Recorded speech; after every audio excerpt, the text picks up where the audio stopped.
Good morning and welcome everyone to the Committee on Power and Energy Utilities. Today we are conducting an oversight hearing on the Guam Power Authority. And so I'd like to begin first by recognizing my colleagues who are here with us today, Senator Regine Bisco-Lee. Thank you for joining us, as well as Senator Pito Terlahi. And at this time I'd like to call up the representatives from both the CCU and the GPA to please join us at the table. Thank you.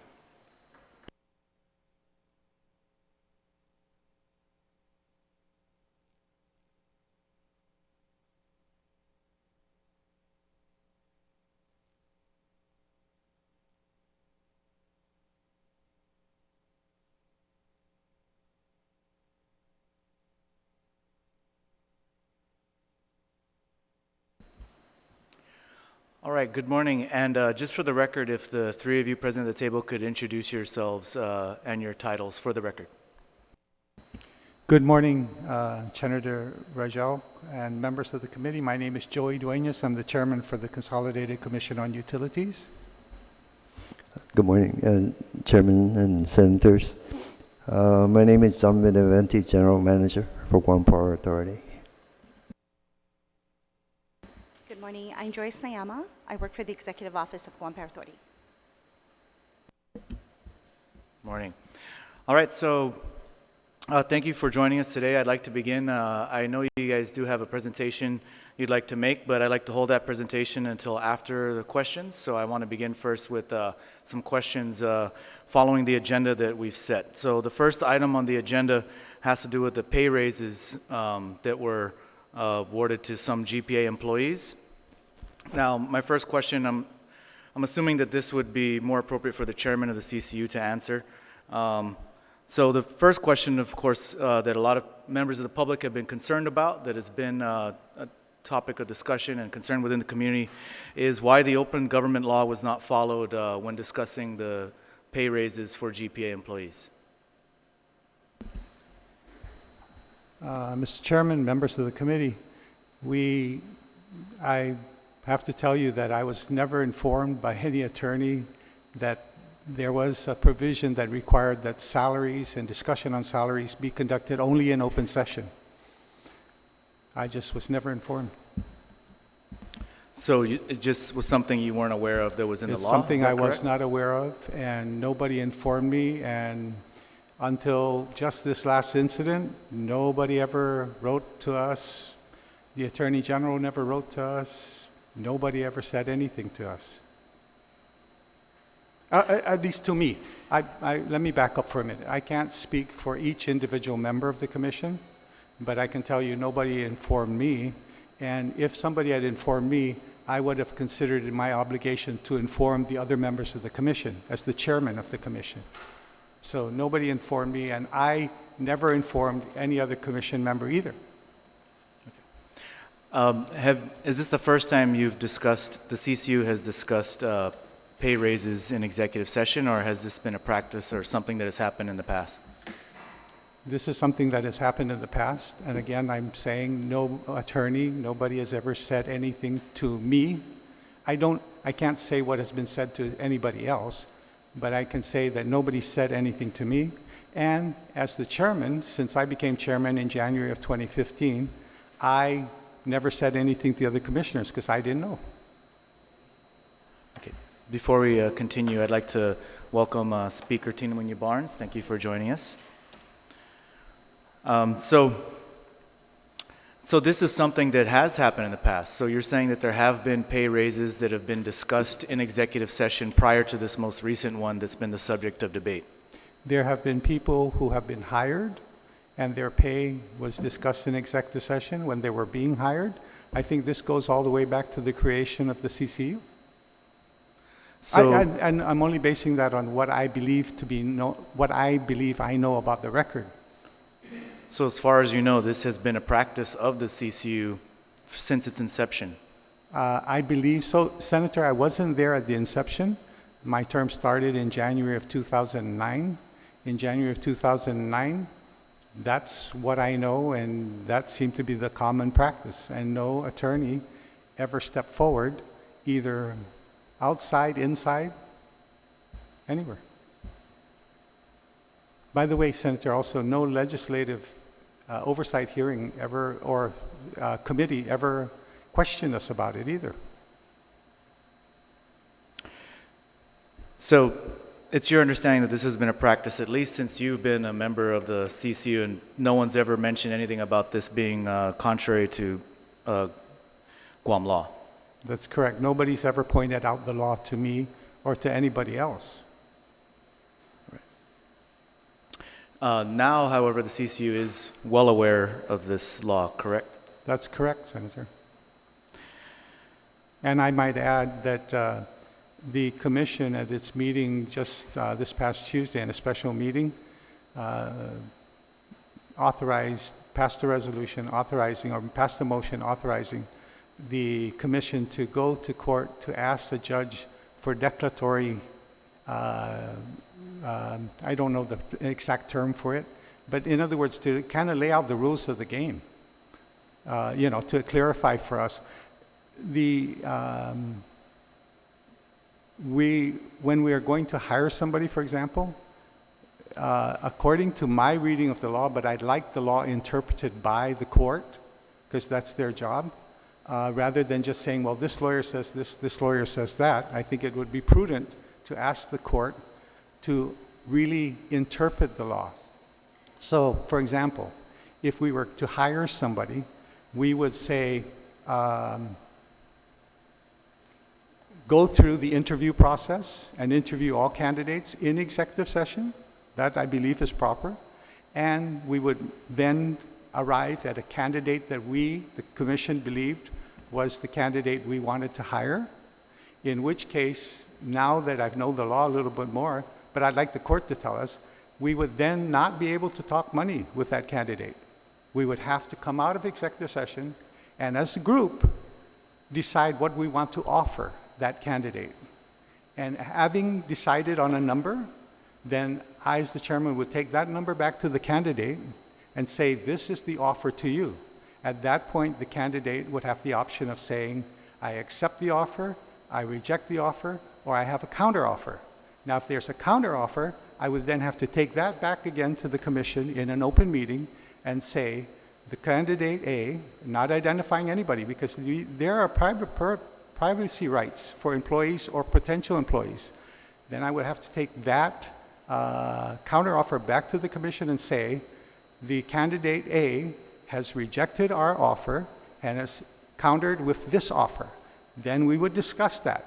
If, in my view of things, if we discussed that and the candidate said, the commission said, no, we reject that counteroffer, then I would say, what do you want to do?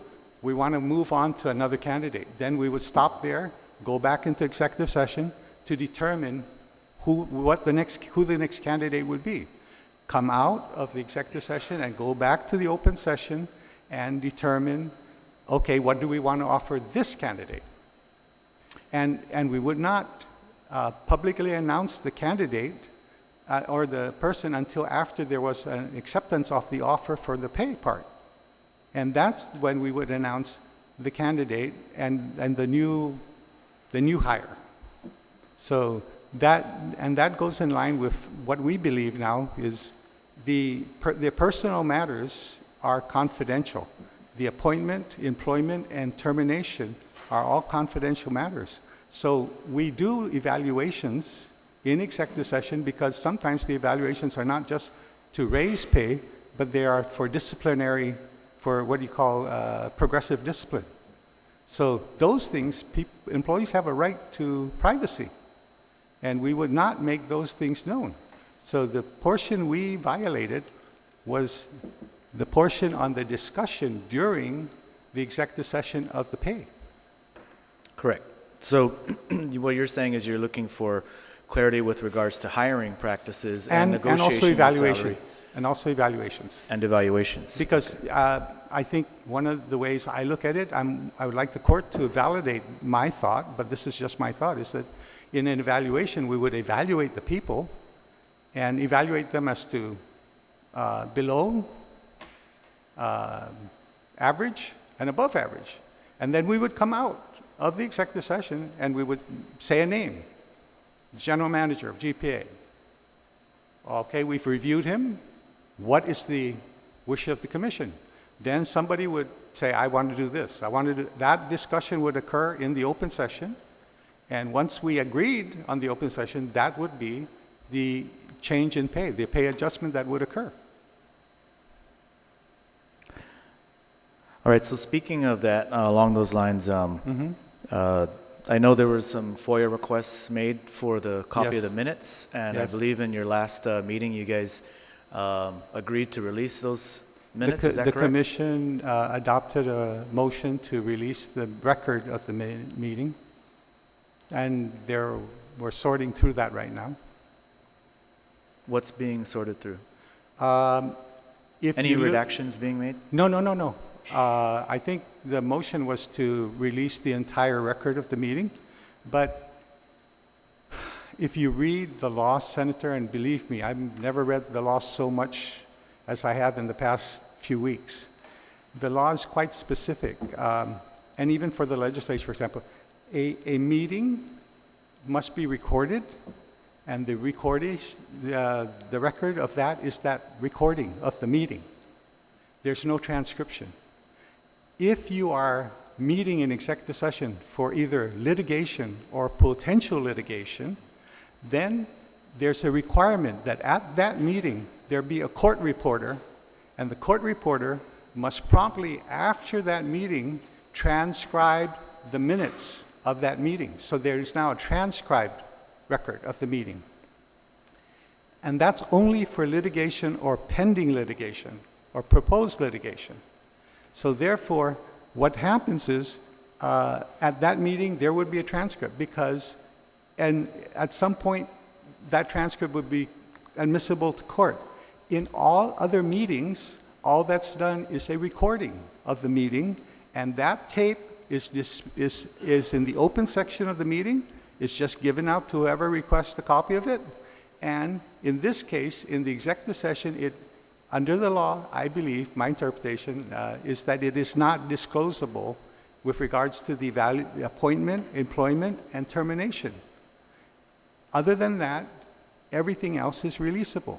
But when it comes to appointment, employment, and termination, because you're dealing with personnel, and people have rights to their privacy, according to the law, you do not release that. But even that is only recorded by a tape, again. No, there's nowhere in the law, the only section of the law that deals, and I didn't bring the law with me because I have it now, is only for litigation and pending litigation. So therefore, I'm waiting to kind of figure out when you're going to release the record of the meeting, just release the tape. If somebody says, I want a transcript, I don't know how that's done because the people speaking in that meeting have to be identified.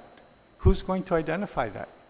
Do you then try to prepare a record and then ask each individual commissioner to say, is this you talking? And what happens if a commissioner forgets something or says something? So that's why my thought, and this is something that we have to figure out, how do you transcribe? You could maybe produce a synopsis of the meeting in written form, but I don't know if you can produce a transcript, because a transcript can only be produced, again, following the law, for litigation or pending litigation matters, because there's a requirement for an authorized court reporter to be in that meeting and to actually take the meeting and then transcribe the meeting promptly after that meeting to produce a transcription of that meeting. So there is not that requirement in any other meeting. So, that some people have asked, and the reason why I'm saying this, Mr. Chairman and members, is because some people are asking for a transcription, and I don't know how you do that. Anyway. So, Mr. Duenas, just to follow through on your statement, so in executive session, as it relates to employees and job performance evaluations and that, those meetings are recorded Right. but not transcripted. That's correct. And if there is authorization to be released based on the FOIA, a tape can be given. That's my interpretation of it right now, Madam Speaker.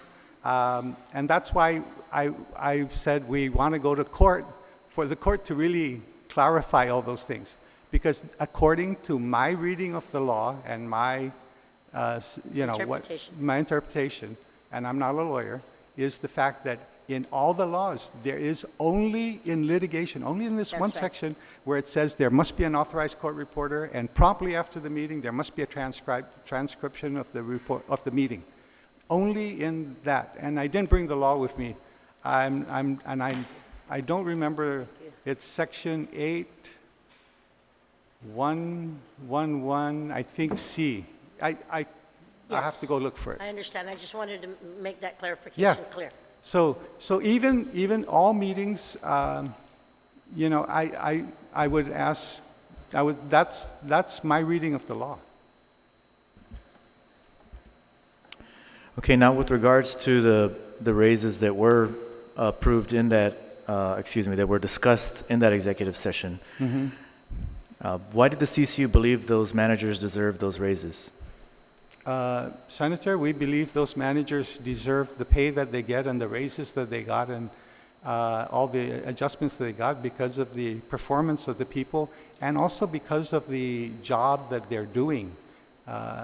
I'm speaking for myself right now, but Guam Power Authority and Guam Waterworks Authority, and I mean no disrespect to any other part of the government of Guam, in my opinion, are really essential to this island. They are before everything else. No disrespect meant to the first responders or anybody else, but the statement is if you don't have power and you don't have water, you don't have a community. You won't have tourism, nobody gets anything. You know that the minute there's no power, people are affected. If we don't provide safe drinking water and we don't have clean water in our oceans, people get affected. In fact, Guam Waterworks is even more sensitive because with that, you can get sick.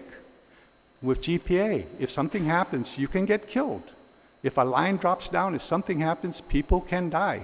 It is very, very dangerous work, and so therefore, the whole emphasis is that the fact that we have to pay these people.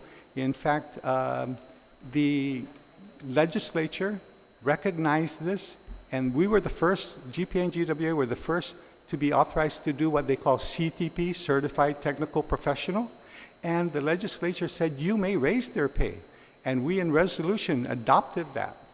And so we have been raising pay for the employees of Guam Waterworks and Guam Power from the bottom all the way to the top. I believe, John, you can correct me if I'm wrong, but I believe GPA is currently at the 20th percentile? That's correct. And, I know it's in your presentation. Yeah, it's in okay, mine, yeah. let me just, I just wanted you to correct. So the last CTP for the employees was done on what date, Mr. Duenas? Every year, we're raising them, Madam Speaker. Every year, we're progressing. We're moving from, I think GPA was at a certain percentile, and we're moving to the 50th percentile. 50th percentile means in the whole electric company in the country, then we're trying to get to 50th percentile of the pay Right, of so those the people. actual CTP for the employees' survey or evaluation that was done by the private vendor, what year was that done? it was done in 2017, and I believe recently it was updated again. So it's updated annually is what you're Right. saying? And there are For two, the employees, for all the CTP yeah, so employees, positions. and there's two parts of it. One is surveying the market as to what similar jobs are, and that's what the chairman was talking about. The goal is to get to the 50th percentile, which will be the competitive marketplace. No. The other part is every year they have a pay for performance evaluation. Based on their performance, they can get anywhere from 2 to 4% of their salary, no? Pay adjustment. And that's done every year for the employees. No? And the ones that have this are Guam Power Authority, Guam Waterworks, and then also the airport followed suit, and then also the commercial port followed suit. But we had this, we got this authority back in about 2004 2006 with the Public Law 29-113 and 29-159. So, Mr. Chair, if I may continue, if the evaluations were done and the employees are getting the increments, I just heard Mr. Duenas say that you're trying to reach that 50% percentile. So where are we at with the employees? In terms Because I of, do know the boots on the Yeah. ground, making it, working for the employee, Right. for working for the community. last year we moved all the employees to 15 percentile. 1.5? 1.5. And again, the reason for this is that it does cost a lot of money to migrate to this. So we're slowly inching up without having to try and increase the rate. Now this year we're working to implement the 20th percentile. So again, it may take a few more years before we get to that condition. To get to the national level, That's correct. Yeah. to the 50. So- To get to the 50th percentile. So in terms of the, based on the 2017 market survey, there are about 127 above the 20% and 343 below. So this year we're looking at our budget to implement going to the 20th percentile for all our employees. So that means that this 343 that are below, we moved up to that 20th percentile. And those that are above actually stay, where they are Except for the pay for until the next, except for the annual pay for performance. So again, part of it is really as to, in my presentation, I show why are we doing this. There are some very, very key things that we need to keep in mind because the utility, including, if I may, I can just I can just note that about 60% of our employees are eligible for retirement within the next 10 years. 60? 60, yes. Okay. And as you can see, it takes a while to really train, skill, retain. We train employees, more recently a network administrator for 2 years to really help us with the system. Last week, it's over the federal government, working. We're really a training ground, and as we mentioned, we really have to retain because, the power is not served, So, unless we continue to address some of this, we're really that concerned. So, again, I have that in my presentation, really just saying, 60%.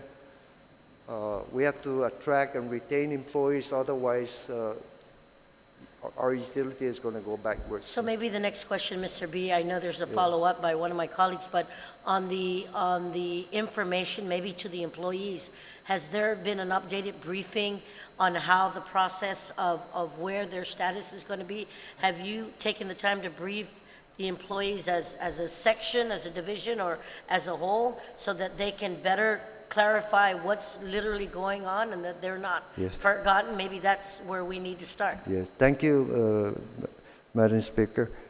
Yes, a matter of policy, twice a year I go out to brief the employees. I brief them even on the migration of the compensation. I brief them about, we know we're going to build a new power plant, and there are going to be about 60 to 75 personnel that are going to be impacted, I brief them as to how we're progressing towards making sure that everyone has a job or in one way be retrained to stay within the utility. My next presentation actually is next week. So again, twice a year I go on and I brief all the employees as to this compensation structure and everything. Senator Lee has a follow-up question. Okay, I wanted to address your question though, before you asked, about the senior management and those pays, which seem high to everybody out there. And I think it was before I got on the commission in 2009, GPA was looking for a generation manager, and they're hard to find. So they actually found a candidate, and the candidate wanted $192,000 a year as his pay. very qualified. Everybody said, this is the guy we need. At that time, the general manager was making $146,000. So that's just one example of why we need to do this. I know people look and see a salary of $225,000. That salary is merited. That salary is deserved for the stuff that is for the responsibility of the general manager of Guam Power Authority, keeping the power on 24/7. Let me further illustrate. After that person was not hired, between 2010 and 2013, the island experienced 5 island-wide outages. In the matter of 3 years, there were 5 island-wide outages. That was 2013. We have not had any other outages. Even with the catastrophic failure of 3 and 4, we have not had island-wide outages or prolonged outages. We've had short outages because we've had problems, different problems that I'll let John explain. But really, I think it's important that we relay to you and the public that the pay may seem high to everybody else, but the requirements of the job is such that you need that caliber of talent of people. And the 225, 250 is not an outrageous number. It's a very real number. Given that experience where we asked somebody to come on board for generation manager, they wanted 192. GPA didn't do it because the manager was only making 146. And then we experienced 5 island-wide outages in 3 years. Sure, that's an improvement, of course, over previous years, but the previous years are an extremely low benchmark. So while we do recognize the improvement, that's still a low benchmark to set it against. With regards to senior management, are they at the same percentile as the rest of the employees? When you say the 15th percentile, is that all employees up to senior management? Go ahead. They're approximately around that range right now, 15 to 20%. Yes. Inclusive of senior management. So senior management's at the same percentile That's correct. as the other If you employees. recall, I said 127 are above and 343 are below. So that's the process through the years. Sometimes they get paid for performance, different things, and they move up too. But this is the benchmark for that position. So again, everyone below we So keep going. 127 employees are above the 15th percentile? Above the 20 percentile. Above the 20 percentile. Are 343 does below. is that senior management that's above the 20th percentile? I have to get the numbers, but from what my understanding, the senior management are around anywhere between the 15 and the 15 to 25% right now. Within 25%? 15 to 25% percentile, but no one is way above. So the senior mark. management are at 25%. I cannot confirm that right Percentile. with me right now, but yeah, there may be, meaning, I think with the changes, they may be up to about the 25% for some of them, no? But again, the goal is to So 50. some senior management are at the 25th percentile, while the But again- majority of employees are at the Yeah. 15th percentile, But again, correct? but again, Senator, the migration is brought up this way, and pay for performance is the other part of this equation, see? So unless we bring everybody all the way up to the 50 and then evaluate pay for performance, see? So that's why you're going to get these outliers, and it's not really indicative of whether we're not taking care of the lower grade versus the higher grade. As you can see, we're working to make those changes. But there are performances that should be rewarded, no? And that's Sure, that's our that's why we do some of these things. So there is Sure. some astuteness that occurs, but that's about what I can say, no? I just wanted to clarify whether or not it's an accurate statement that a majority of the employees would be at the 15th percentile, while some senior management at least are at the 25 percentile. Yeah, yes, Senator, I think that would be an accurate statement, but I'd like to expand a little bit on what John just said, because there are the two components. There's the percentile migration, and then there's the pay for performance. So therefore, that's how some of those people have been moving up, because there's a recognition of pay for performance in addition to the migration. And, you know,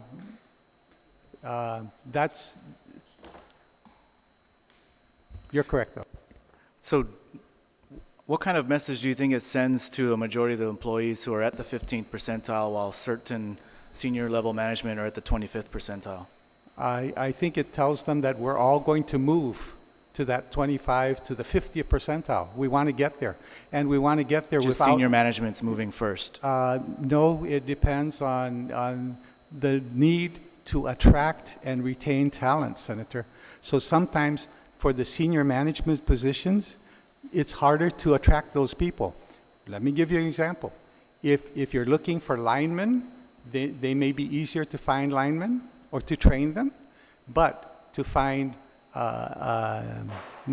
assistant general manager of operations is a little harder to find. So to retain those people, you have to pay them.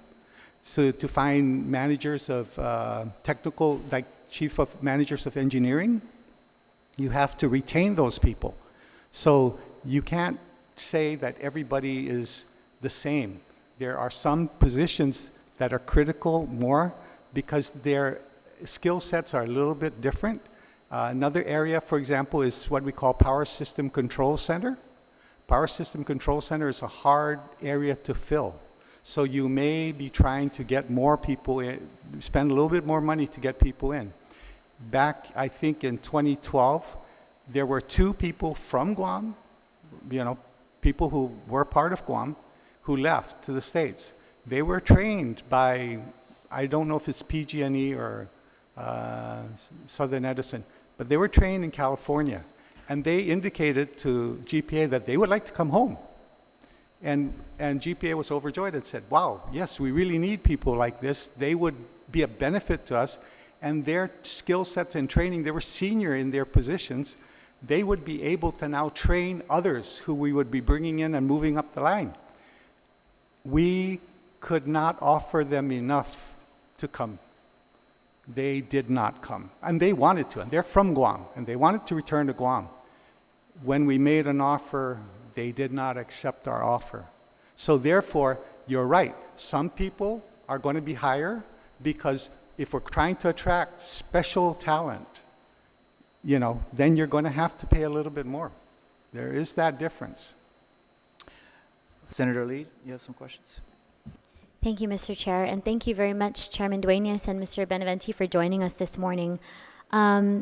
I understand the experience and the educational requirements that you're talking about in terms of filling these senior management positions, and I also understand the issues that you're describing with regards to recruitment and retention, because we're not just seeing that at GPA, we're seeing that at our public hospital and across our educational system, you know, trying to attract and retain nurses and teachers. So this is an issue that's across our government, so I can fully understand that.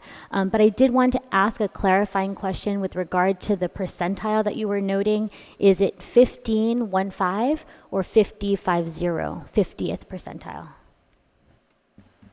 The goal is to get to 50. Okay. And right now we're at the 15, and we're getting ready to migrate to 20.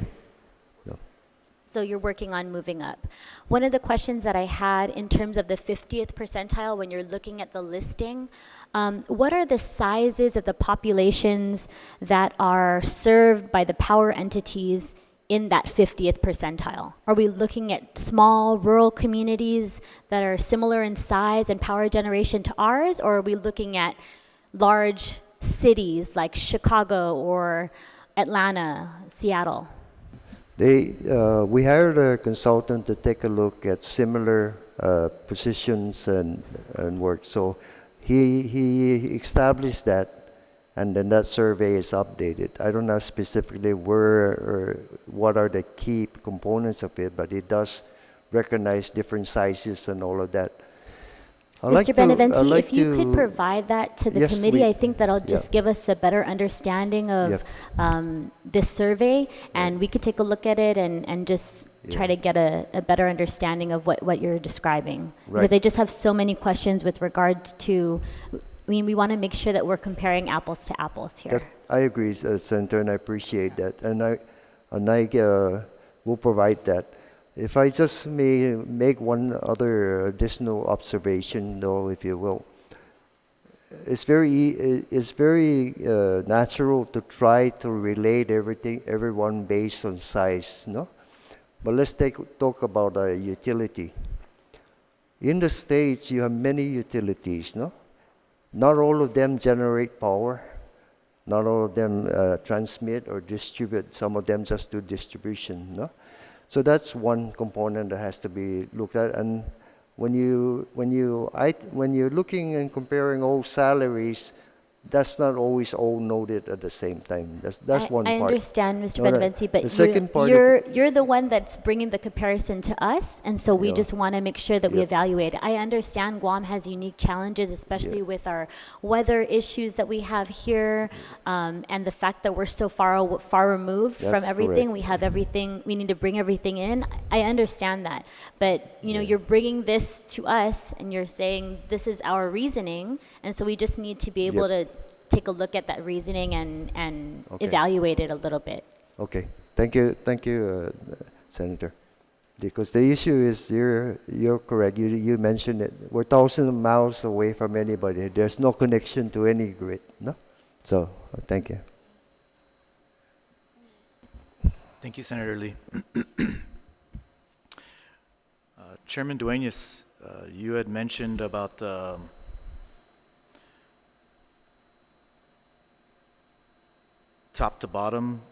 everyone top to bottom was being considered for CTP? Yes, So, all employees. okay, so all employees are being considered for CTP? Yes, and we're trying to move everybody together. Okay, just wanted to, I might add be that John will be giving you more information, but the consultant we hired to do the analysis basically looked at similar places and established a panel. And that's where that comes from. It's not just us saying this way, okay? can you give an example of what's some general criteria required for management to receive a raise? Senior management.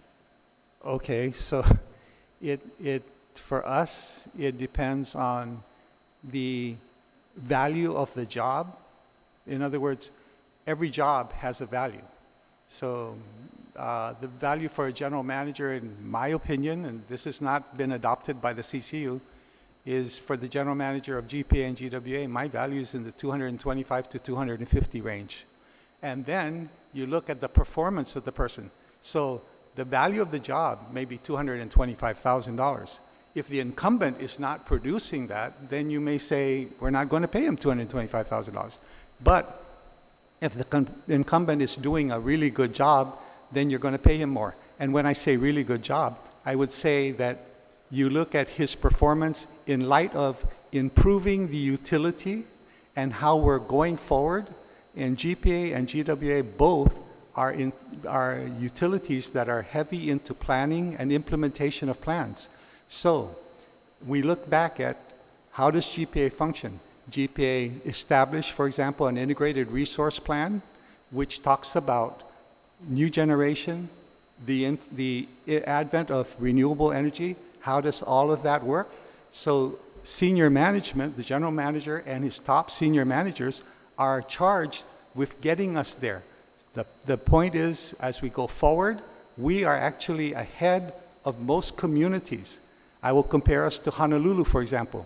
We have a smart grid system. Honolulu does not have a smart grid system. They don't have smart meters. They don't know really what they're doing. They are following our lead. They always say to us, boy, I wish we had done that. So that is a sign. Identifying crucial pieces and then, planning it out.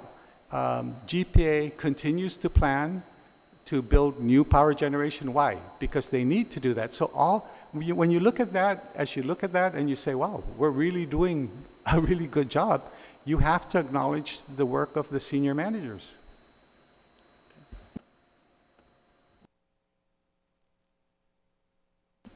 sorry. Is the CCU planning on discussing the potential approval of any raises that were rescinded? So that's because the raises were rescinded because they were deemed illegal because the discussion was conducted in an executive session. Are there any plans now to hold that discussion in an open session and then reinstate those raises?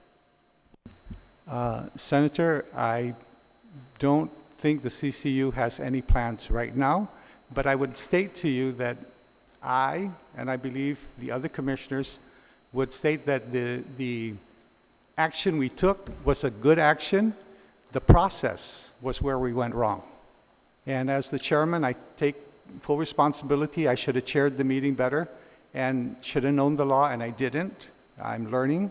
So I think in the future, we might go back. I can't speak for the rest of the commissioners. I would tell you that I still value the top management and would go forward and say, yeah.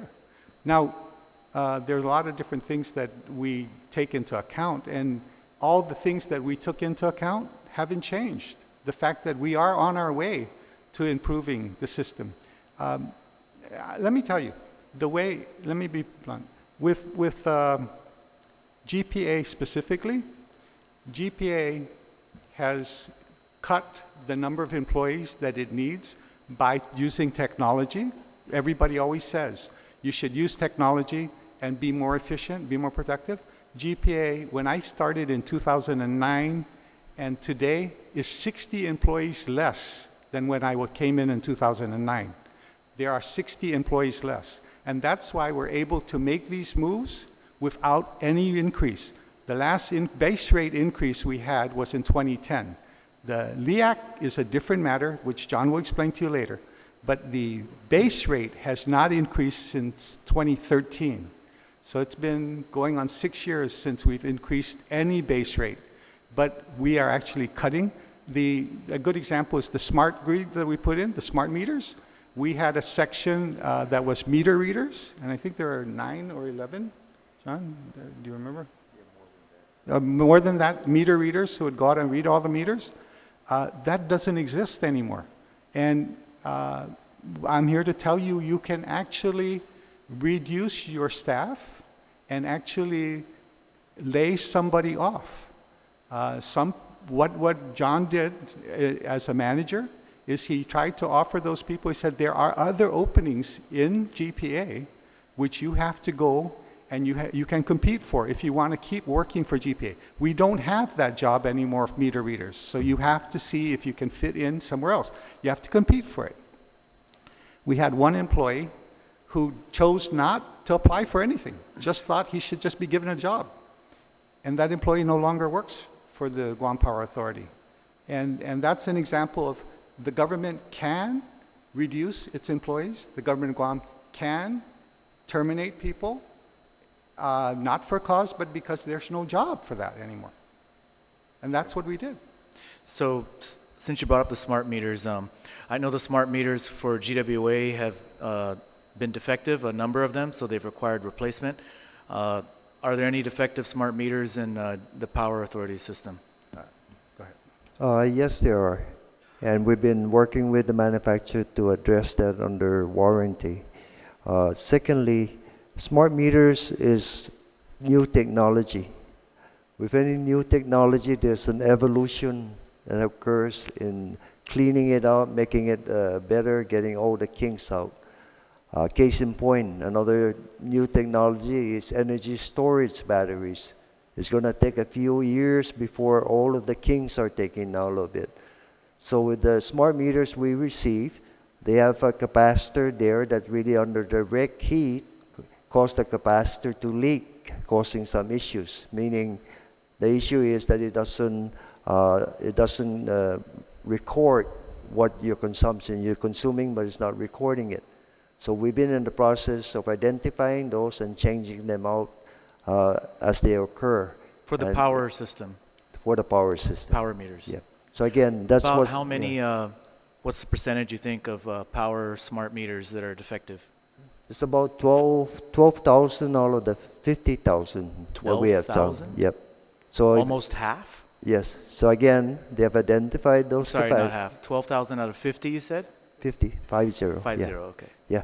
So again, that's been identified and it's being changed. They're replacing it. We take it out. They send it to them So and they're almost a replacing it. fourth, almost a correct. quarter, almost 25% of the power meters are defective, correct? They fail. The smart meters. Yeah. Fail at a certain point because of heat or whatever. And so then we're replacing them, no? Do you think that's an acceptable percentage of failure? Well, Senator, usually for proven or long-term technology, the expectation is about 3%, no?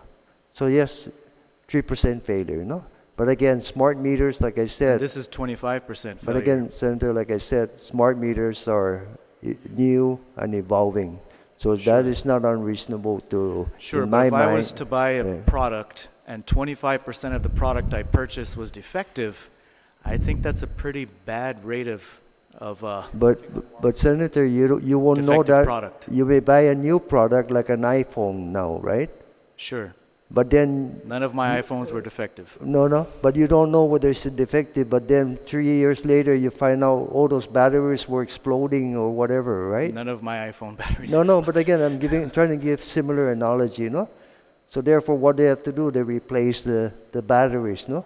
But that's still a technology that moves forward. So similarly, in meters, in storage batteries, the energy storage batteries experiencing fires, no, throughout the world. So now they're changing the design and the standard to make it better. Does that mean energy storage is not going to continue? No, it just continues on and it's going to get better and get more proven. But it takes time to do all that. So unfortunately for us, that's what happened to this meter. But the manufacturer is staying and replacing it under warranty. And we continue to address it to minimize any impact on the customer, no? Sure. So you've replaced human workers, employees, with new technology that has been 25% defective. Well, Senator, I mean, if you put it that way, That's an accurate statement, you though, know, correct? I mean, you put it that way without trying to understand what I was trying to say. I cannot help, I understand what you're saying. There are new technologies But that are if I defective. if I knew, But you did say that Senator? the acceptable rate is around No. 3%. Senator, can I roll you back a minute and then say, if I knew today that these meters were 25%, going to be 25% defective, do you think we would have bought it? The answer is no. Now, if we're having a product for energy storage batteries, no? Do you think I know whether they're going to have a failure to? We don't, but the Sure. system continues to improve. No, so that's The reason all I I'm brought it saying. up is So because Chairman- hindsight is better than foresight. No, Sure. So that's, The reason I brought it up is because Chairman Duenas used this specifically as an example of a good decision that you made that resulted in lessening the workforce and replacing the workforce with some good technology. But you are now admitting that the technology is 25%, has a 25% rate of defection or whatever the word is I'm looking for. Mr. Chairman, I'm going to give this to the CCU and then we will forward it to you. Sure. Because again, the issue is about performance and all of that, no? And I believe if you just, we try to itemize all the major accomplishments, if you will, over the last 4 years, that a lot of are not, what do you call it, aware or, know what has been accomplished, because that's that's one component of it, no? Because even with the smart meters, it brought a lot of technology that is still currently being used about, your consumption. You can easily go on there. We can easily turn it on and turn it off. There's still a lot of benefits that go besides that, no? So again, I have a listing of what that is, no? And again, it's based on performance. And I can send it to, first I would like the courtesy to send it to our CCU, and then I will forward to yourself. But again, there's so many things, mobile workforce management, developing renewables, case in point, just going to Saipan and doing the restoration. Guess what? That saved us about $3 million of manpower costs. The refinancing of the bonds, that's saving so much money a year. There's various things that happen throughout the year other than just keeping the power on, no? So I'd like to share that with you, please, and if you can take a look at it, because That really starts to summarize the performance, and not more importantly of myself, but of my team, no? Because I do have an executive management team that work very hard to get this thing done. So that's what I would like to share. Thanks. And Mr. Chairman, could I further clarify? I use that as an example, and it's a good example, but let me explain. When we had meter readers, there was a lot of human error also. The smart meters helped us correct some of those. We also had, sometimes we were delayed in reading the meters, and those meters that we had out there also failed. They also failed. Every once in a while, they're mechanical meters, and they have a life, and after a certain life, they failed. Any new technology you implement is going to go through a process. And one of the things that people have to understand is when you have new technology, it's not the same in every location.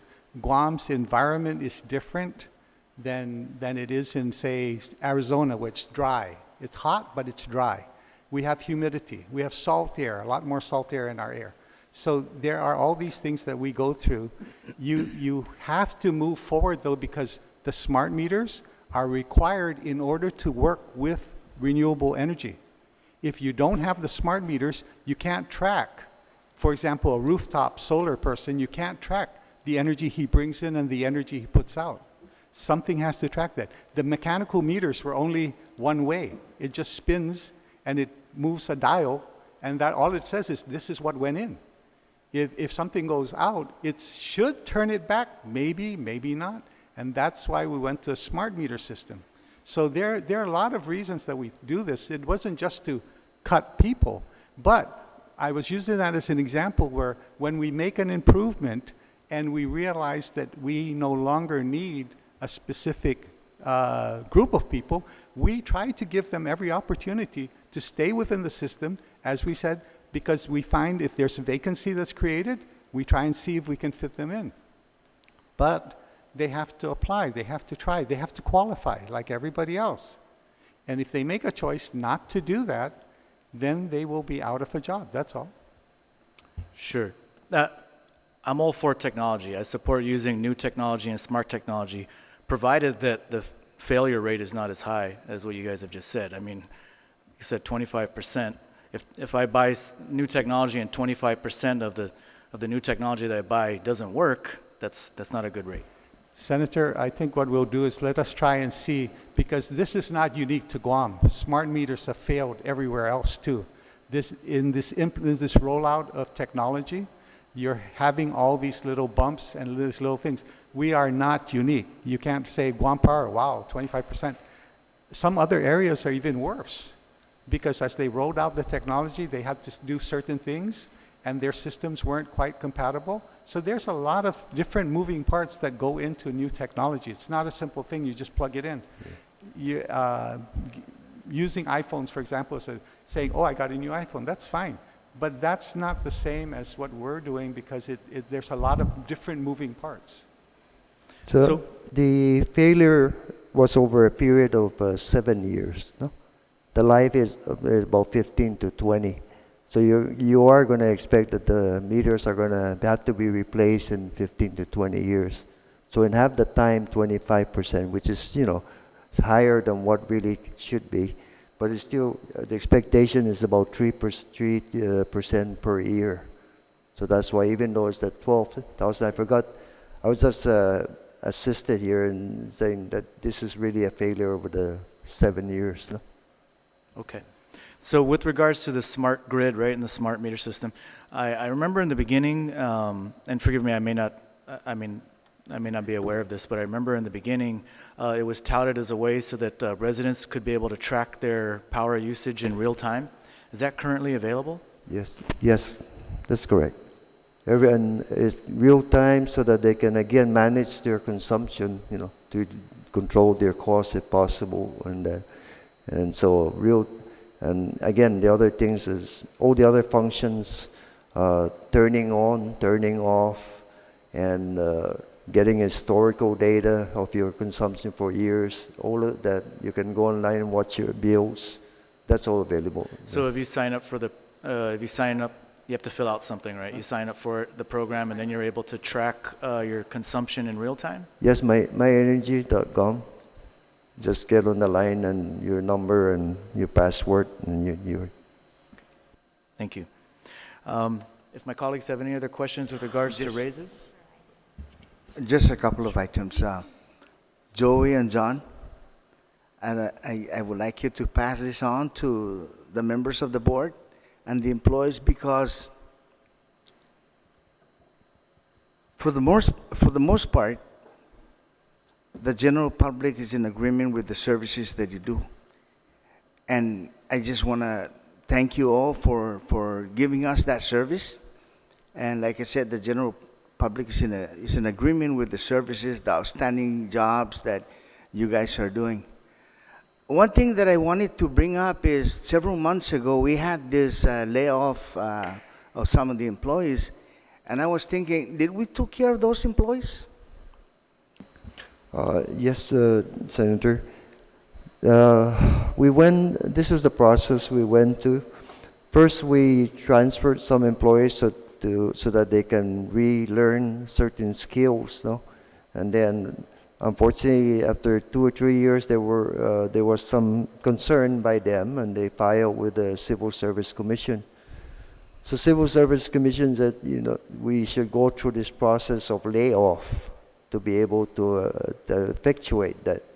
So then we did follow the process, that recommended by Civil Service, and we did set up new position descriptions of various types, and then open positions in various areas and allow them to apply for that position. So two of them did apply. One was slotted into one position. Second one actually was working towards the second position, but eventually we negotiated and he moved on to another part of the government. And then the third one actually never took any initiative to apply for any of the other, and so therefore the process that we followed basically ended up without him having a job, and which is now again they continue to work with civil service, so that case is not finished yet. So and that's John, the I process. understand that the reason for those layoffs, it was decided that the modernization of technology is a result of that, and you don't really need those service anymore. However, with the modernization of these technologies that GPA is venturing in, is there any plans in the future that we can maybe reduce the power rate for our residents in Guam? Yes, Senator. In fact, part of my presentation will show some of the initiatives that are on the way being implemented that will reduce, most especially the LYAC portion of the bill. The 120 megawatts of contract for solar PV, which we just signed, utility scale, is going to sell to us about 280 million kilowatt hours a year at 8.5 cents. If you take the 15.4 cents that we're paying today for fuel minus the 8.5, that difference times that energy translates to $19 million a year on fuel cost savings, if that was already on the line. So that's going to be on the line in 2021. There'll be groundbreaking soon. So again, there are many initiatives that we're working on to reduce the rates, most especially on the fuel component side.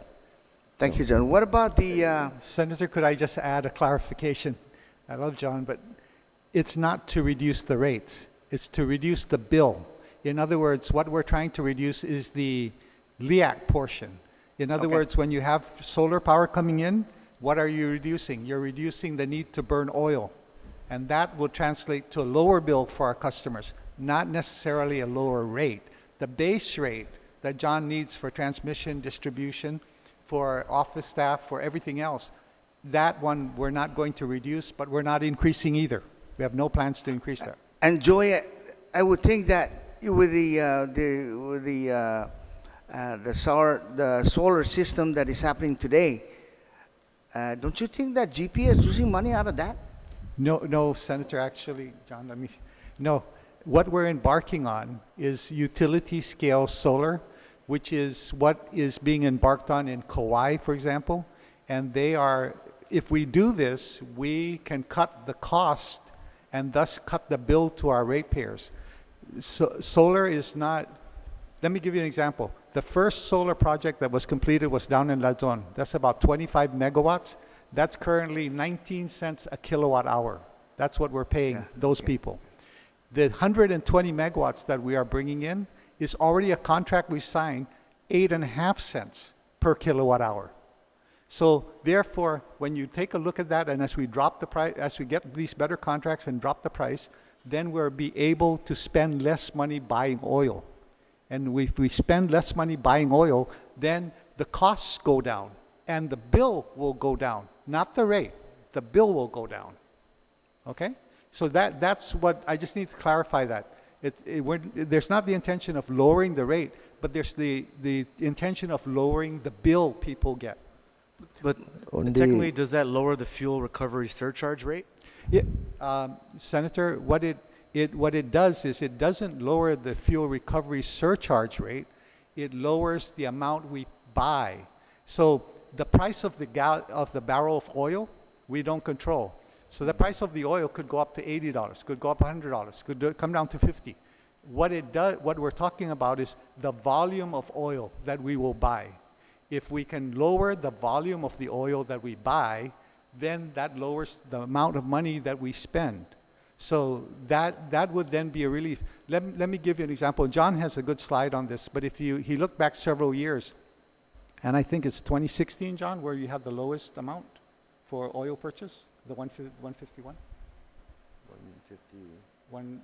For the lowest. Remember, every year, how much do we buy oil? Oh. Remember this one year, 2016. Yeah. Okay, in 2016, for example, the amount of oil we bought in FY 2016 was around $150 million. That's what we paid for the whole year's oil. That contrasts with the oil that was before that, where it was like 250, 220, because the price of oil went down. It was stupid. It went crazy. It went down real low. I think it was down to about $40 a barrel. And when that happens, when we buy oil, we buy it based on the current price of oil. There's a week ahead and a week behind. They average the price, and that's what we have to pay. That price for that year was 151. If we cut down the volume of oil, and everybody was very happy in 2016, people were coming up to me and saying, thank you, thank you. I had one business person, for example, Payless Supermarkets. They came up to me and said, this year, our electricity bill was down by $1.5 million. Imagine what they could do with $1.5 million. So if we get to the point where we buy less oil, the price is high, but we buy less oil, we'll be able to give our customers a lower bill. That's the game plan. And these are all the initiatives that John and his people are coming up with. How do we get to that point? So there's a lot of things. I'm stealing some of his thunder, but John is talking about improving the system. He's going to tell you. There's so many things he's improving to improve customer service. And it takes money. But we're not asking for any rate increase. Even the new power plants, we're not asking for any rate increase. We're trying to cut the cost on the bill. The rate we can't cut, but we're going to try to live within that rate. Anyway, thank you very much, Senator. And the only reason I asked that, with this solar system that's going on, I figured that, the power rates on individual residents would go down because that's what it does. So I figured that maybe if that thing really goes into, a whole lot of people that want solar system at their resident, I think that GPA would probably in the long run would continue to maybe lose money. No, Senator, wait, let me explain. The system that we looked a lot at is the system on Kauai. The system on Oahu is a lot bigger. The system on Kauai is a smaller, isolated system also. Now, they're smaller than that, where they're really smaller. Their peak load is about 70 megawatts. In Kauai, they have limited rooftop solar to 1% of their peak load. In other words, when enough people put solar on their roof and they had 0.7 megawatts, they stopped. No more rooftop solar. What they are doing is what we're trying to do, which is the big utility scale solar. And this is what everybody in the country is going to, utility scale solar, because then everybody benefits. If you put your solar on your roof as a customer, you get a benefit, but your neighbor doesn't. If you build utility scale solar and we're able to save on the fuel, all the customers get to benefit. So that's the difference. That's why the emphasis on us. Now, we have a bid out right now that hopefully is going to open soon for another 40 megawatts of utility scale solar. That will bring us up to about 180 megawatts of utility scale solar, okay? And we support the legislation that Senator Shelton and I think some of you good people are also signed on to, of going to 50% by 2035. We're going to do that. To do that is going to take more improvements to the transmission and distribution system to be able to handle that. So I want to kind of roll it back a little bit. We'll be talking about solar later on in the agenda. So, I'm sorry, it just no came problem. up. Understood. So I just want to clarify. Sure. We'll get to solar a little later on in Sure. the agenda. I wanted to allow. Did you have any more questions, Senator Lee? Thank you, Mr. Chair. And thank you, Chairman Duenas. I know that you had mentioned earlier in the hearing that you were unaware of the law in terms of going to executive session. Ignorantia juris non excusat is a legal principle holding that a person who is unaware of the law may not escape liability for violating that law merely because this person was unaware of its content. And I say this with the caveat that as hard as I try, I'm not a legal expert.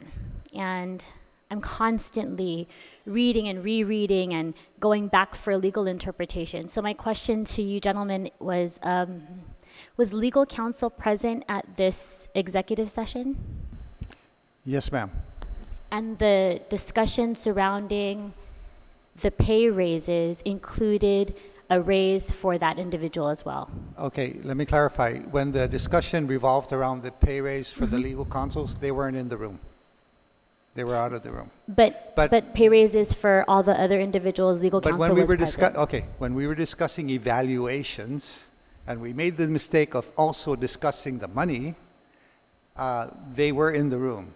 But I'd like to comment that you are right. Ignorance of the law is no excuse, but it goes back to intent. Right. In other words, if you have knowledge of the law and you break the law, And you purposely then intend. there is more liability because you knew and you broke it.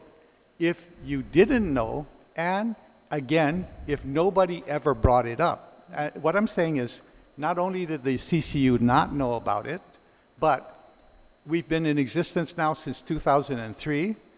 No legislative oversight hearing ever said anything to us about it.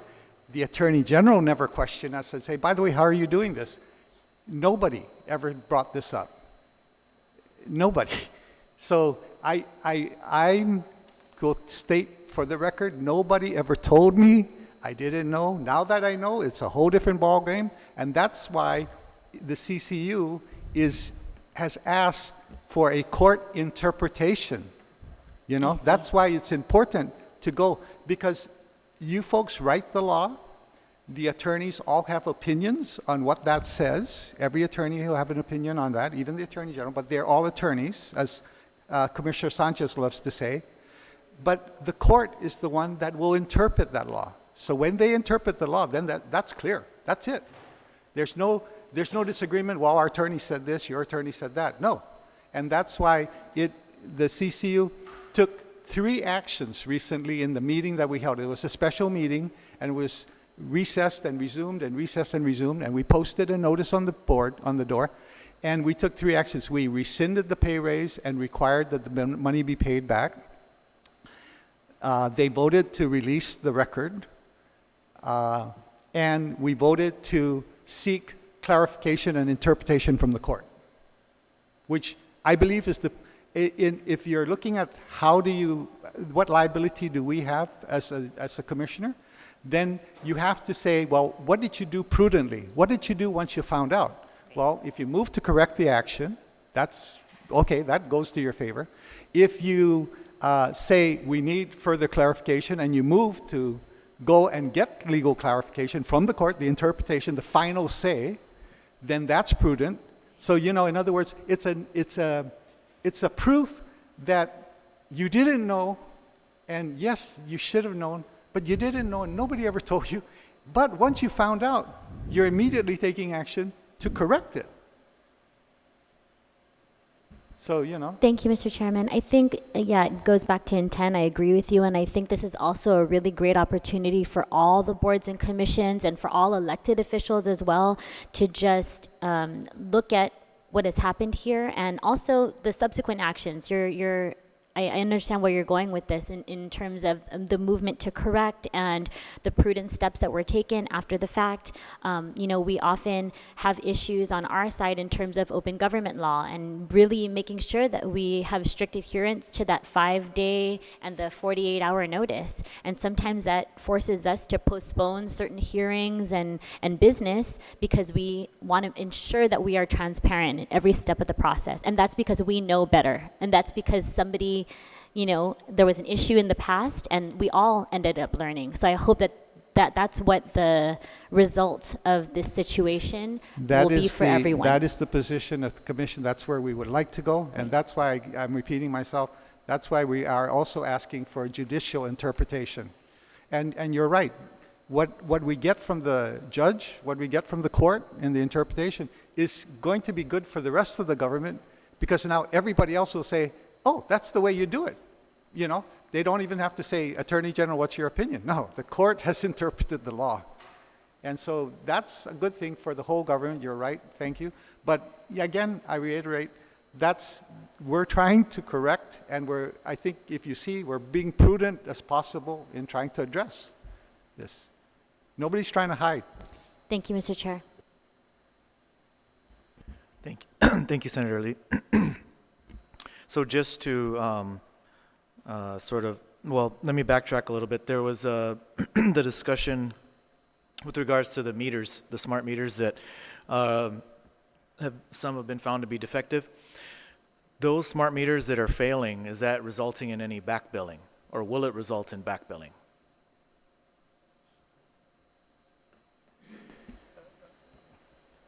Yes, correct. They'll be resulting in back billing as per the law, but no more than 4 months. No. Secondly, there is an estimated billing that goes on the bill, at least for the 3-month period, to minimize the back billing. Because take an example where if a customer normally pays $250 a month, and then we just make that zero for 3 months and then back bill them, it's very hard to recover from a $750 billing, no? So therefore what it does is it looks at your prior history and for 3 months estimate so that you're right there around the $250. And then when the consumption comes up, the actual consumption, then they make the adjustment on that so that it minimizes any impact on the customer.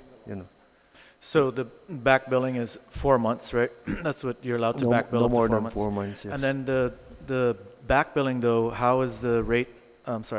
How is it back billed? You mentioned it's based on 3 months worth of consumption. Is it an average of your 3 most recent months of consumption prior to the failure of the? Yeah, the back billing is based on after the failure and the replacement. I'm sorry. From the replacement of the meter, 2 months of consumption. So when the meter's replaced, then you track usage for 2 months. 2 months. Take the average, the daily amount. The average daily amount of those 2 months. And you compare with what you billed them and make adjustment as that. What happens though if those 2 months happen to be in the summer months where it's hotter and so usage is typically higher, and then you might be back billed for cooler months?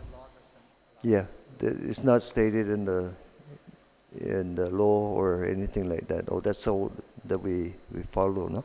But you are correct. There could be some difference, no? Depending on the time of year. Yeah.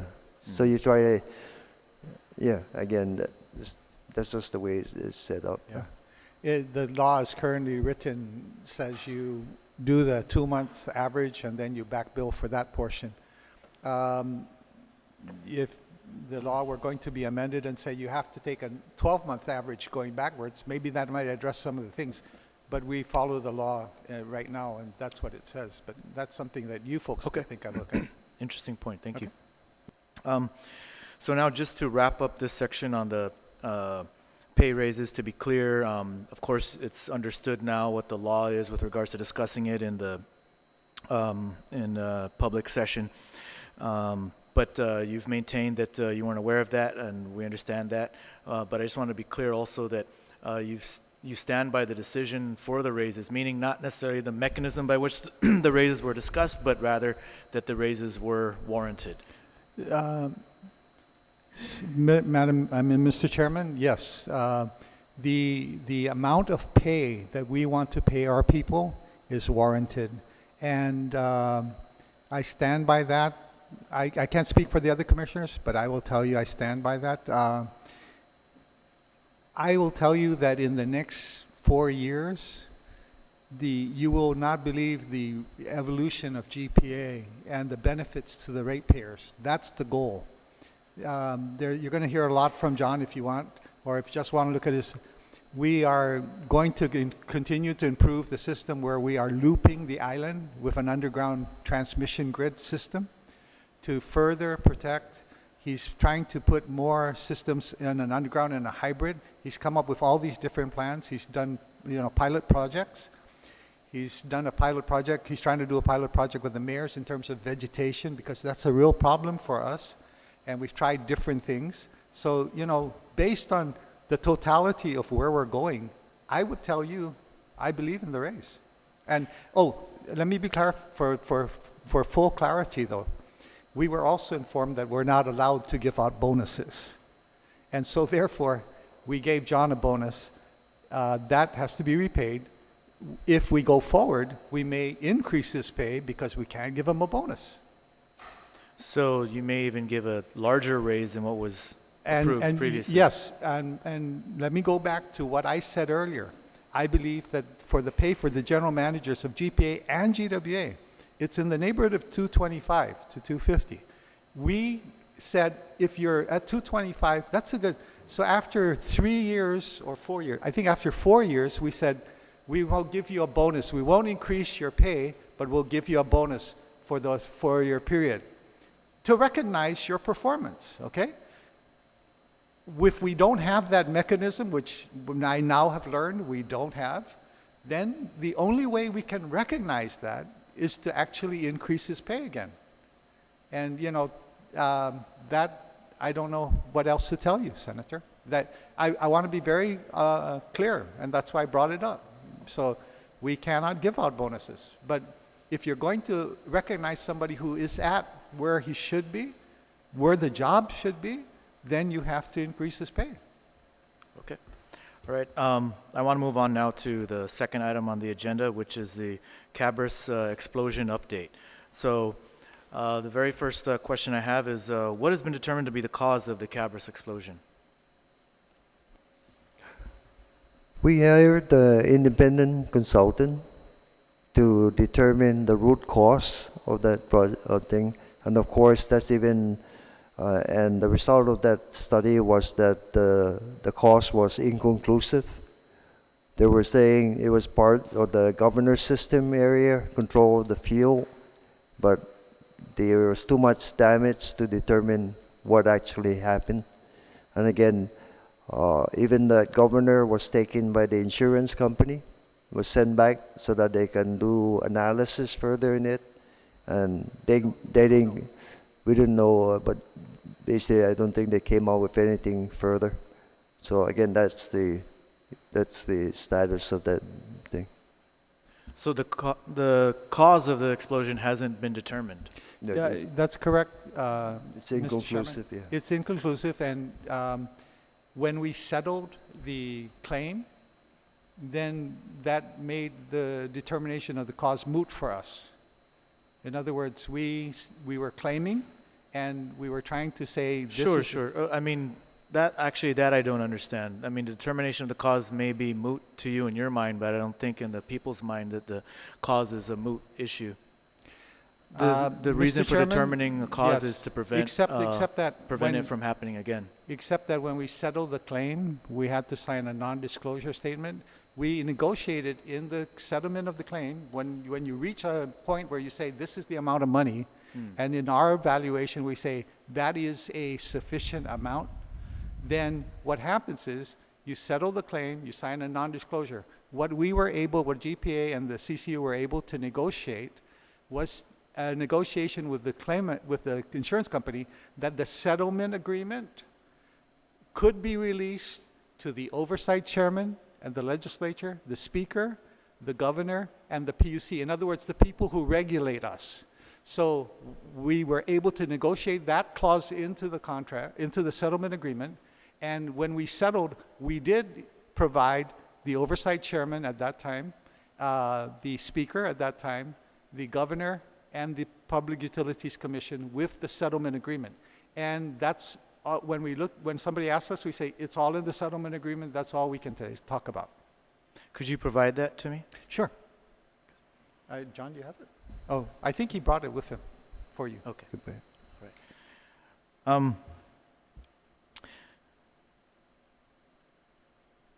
So since it has not been determined exactly what the cause was, or became inconclusive, was anyone found to be at fault for it? No. No, Senator. So there's no findings of any human error or anything along those No. lines? Not There could be speculation here and there, but again, that's why we hired an independent consultant to determine the stuff. So really, that we have to rely on the independent who is the expert in the field for that type of machine. So that's inconclusive. Senator Lee? Thank you, Mr. Chair. Mr. Beneventi, we hired this consultant. How much was the consultant paid to come up with this determination? I'm not quite sure, around 100,000 or something, but I can give you the number. Yeah. And GPA is satisfied with the outcome? We're satisfied with it being inconclusive? Let me,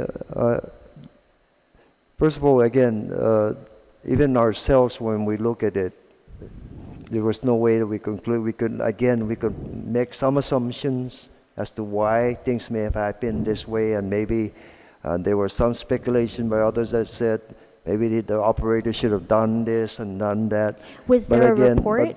but Was there a report given by this consultant that Yes, kind yes. of outlines all of those things? And yes, are there steps? there was a report provided, which Okay. showed. And we is can- GPA taking a look at all of those different potential causes and mediating those and making sure that those are all addressed going Yeah. forward? But again, the other reason is this.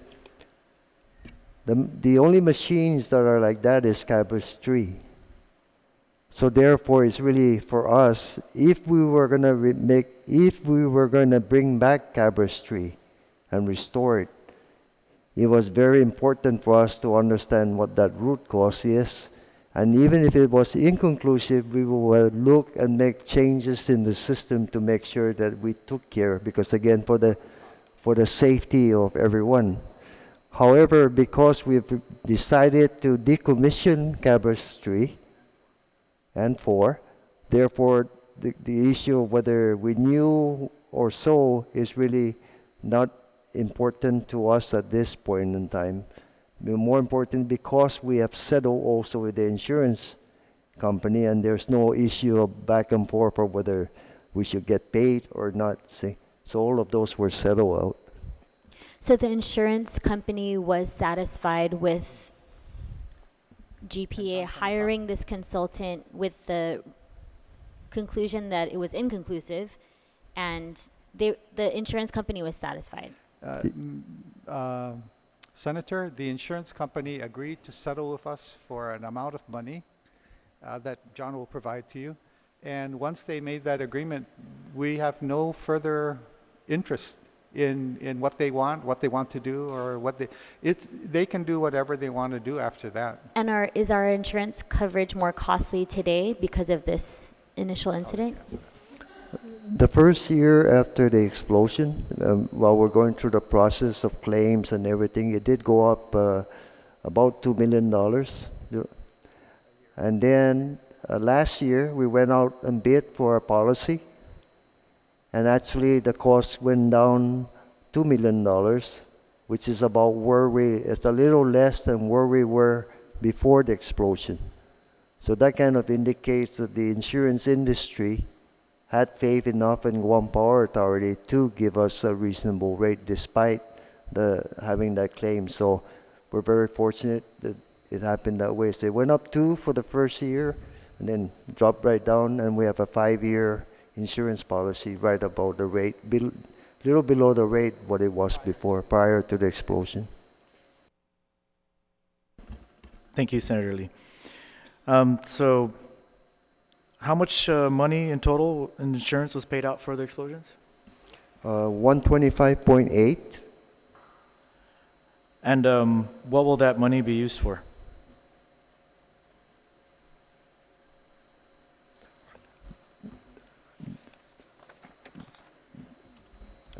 Just one moment, Sure, no Senator, problem. please.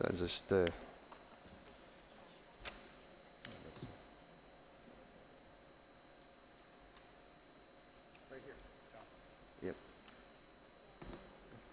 There's a settlement, Senator 125.8, and these are the uses of the funds, and including again the repairs that have to be made or ongoing to protect the system, a Greco unit, bringing on the temporary power,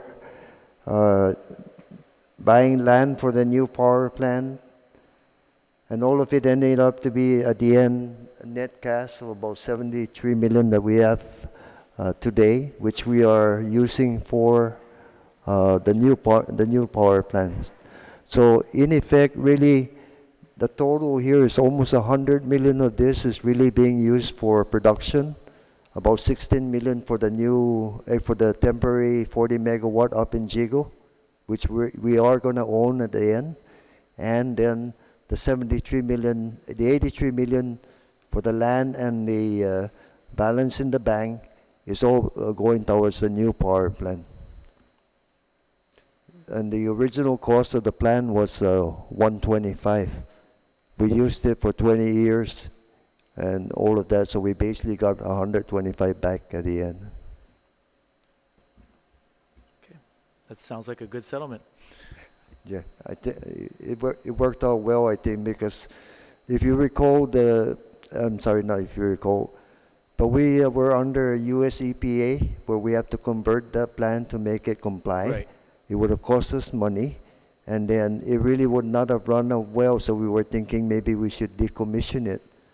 So, it's kind of a gift, if you will, that we're able to turn that around and use that money, because if you take that $100 million over the next 25 years, it basically like almost a $7 million a year debt service. Times 25 years, that's a $168 million benefit for the ratepayer. Okay. All right, so speaking of, actually the next item is the Harmon power plant status, the power plant on the Harmon Cliff Line. Oh, I'm sorry, Senator Lee has one more question. Thank you, Mr. Chair. Mr. Beneventi, on the insurance summary, it's page 9 under claims. So for the property claim, it's $125 million.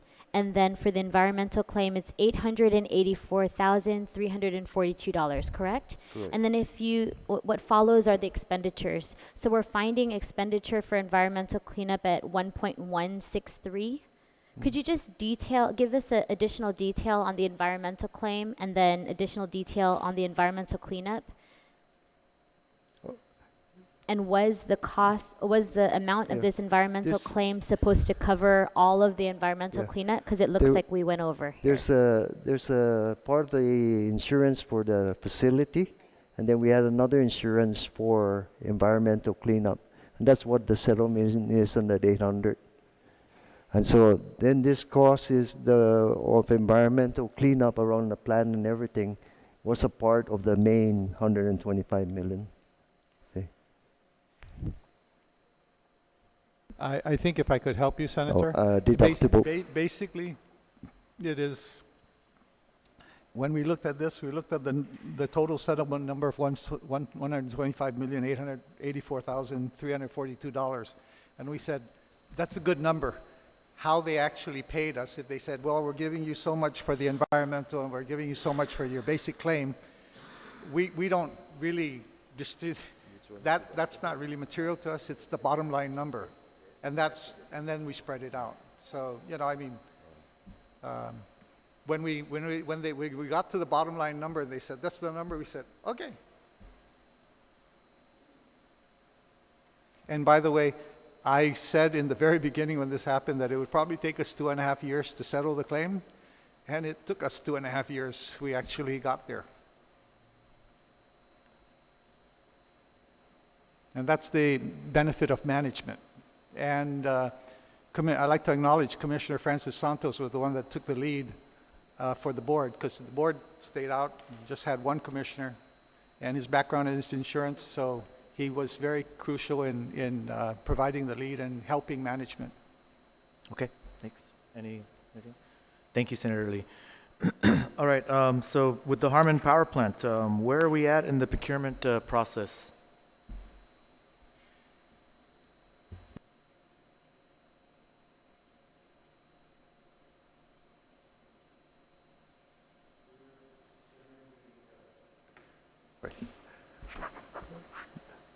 The technical specifications, the technical submittals from the proponents, 4 proponents were reviewed, and 3 were passed to go forward to the bid pricing.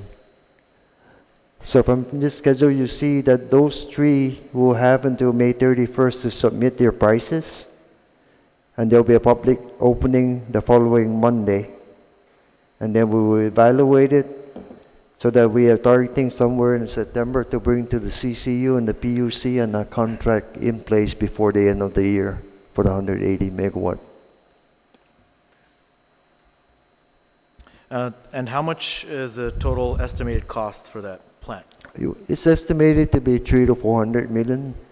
And that includes the power plant, plus all the pipelines and everything, all the 15-mile pipeline for natural gas and ultra low sulfur diesel all the way down to Cabras Island. So with the pipelines, is it correct there's going to have to be 2 new pipelines constructed? that's correct. One for ultra low sulfur diesel and one for natural gas. Where will those pipelines run? You said it's about 50 miles? Yes. We have an existing easement where we were sending heavy oil from Cabras all the way up to Tangisan power plant. It's going through Navy property, and then again it goes through Ordut, South River area, all the way up to Tijan, then down Route 16, all the way across towards the power plant area. So there's an existing pipeline where even the Air Force line that goes all the way up to Anderson is all in the same right-of-way. So again, right-of-way in Eastman. So that $300 to $400 million cost is inclusive of that pipeline construction? That's correct. And Mr. Chairman, could I further clarify? yes, That's the estimate of the construction costs. We really don't know what the construction cost is going to be, because this is a power purchase agreement with a what we call a private-public partner. So what we're going to be paying them is we're going to be buying kilowatts from them, similar to what we're doing with the utility scale solar. So really, that's why we said we don't anticipate a rate increase when we put this new power plant in, because we will be buying power from them, and we'll be, with what we're saving by taking out the older power plants, the cost will balance for us. So yeah. what is so the power purchase agreement going to be? It's a 25-year power purchase agreement, and that's the bid that we will be opening. That's the pricing that they're doing right now. So by May 31st, I believe is the date, they will submit a price and say, this is what we want to get paid per kilowatt hour delivered. And is there a range that you guys are looking at per kilowatt hour? We won't know until they submit their bid. The three currently bidding people who have met all the technical specifications, they'll be submitting a bid. We don't have a range in that. We just want to see how. Is there a ceiling at which where it wouldn't be economical? Not at this point, Mr. Chair. I believe there was an estimate made by an engineering consultant before the project, and of course that was we thought is conservative. So the 300 to 400 million is again something what that estimate is. So, but again, well, I'm talking specifically with regards to what the per kilowatt hour purchase agreement would be. Well, we know that again, let me clarify. It's an IPP project that gives you a capacity fee you pay, and then an O&M fee, and all of those, and it also gives you the efficiency of the power plant. So all those three components have to be looked at over the 25 year period to determine which of those type of power plant, which power plant gives you the least cost net present value. So that's why even though we can itemize maybe a kilowatt hour per se, but because there's three major components to this over a period of time, it's hard to say what. But we know that again, the new power plant is going to be much more efficient, so that we can reduce the amount of oil that we burn today. The fuel is going to cost more because it's clean fuel, ultra low sulfur diesel versus the dirty oil, the cheap dirty oil that we're burning today, but we can't burn it anymore because of US EPA. So there's going to be a balancing act. Will that result in an increase to the LYAC? We believe it will be a balancing act together with the 180 megawatts of renewables that are coming. 160 megawatts of new renewables coming on the line. We see that there will be a decrease of the LYAC. I think I saw in the presentation shows that by 2021, the price of energy for the consumer is going to go down based on burning ultra low sulfur diesel and the renewables, and then it will go even further down if we convert to if we added natural gas. But we're not at the point yet where we're saying let's go for natural gas, because we still need the power plant and everything else before we can bring in natural gas. So we have time to evaluate that more, no? For liquid natural gas, will it also require some sort of facility to receive it at the port?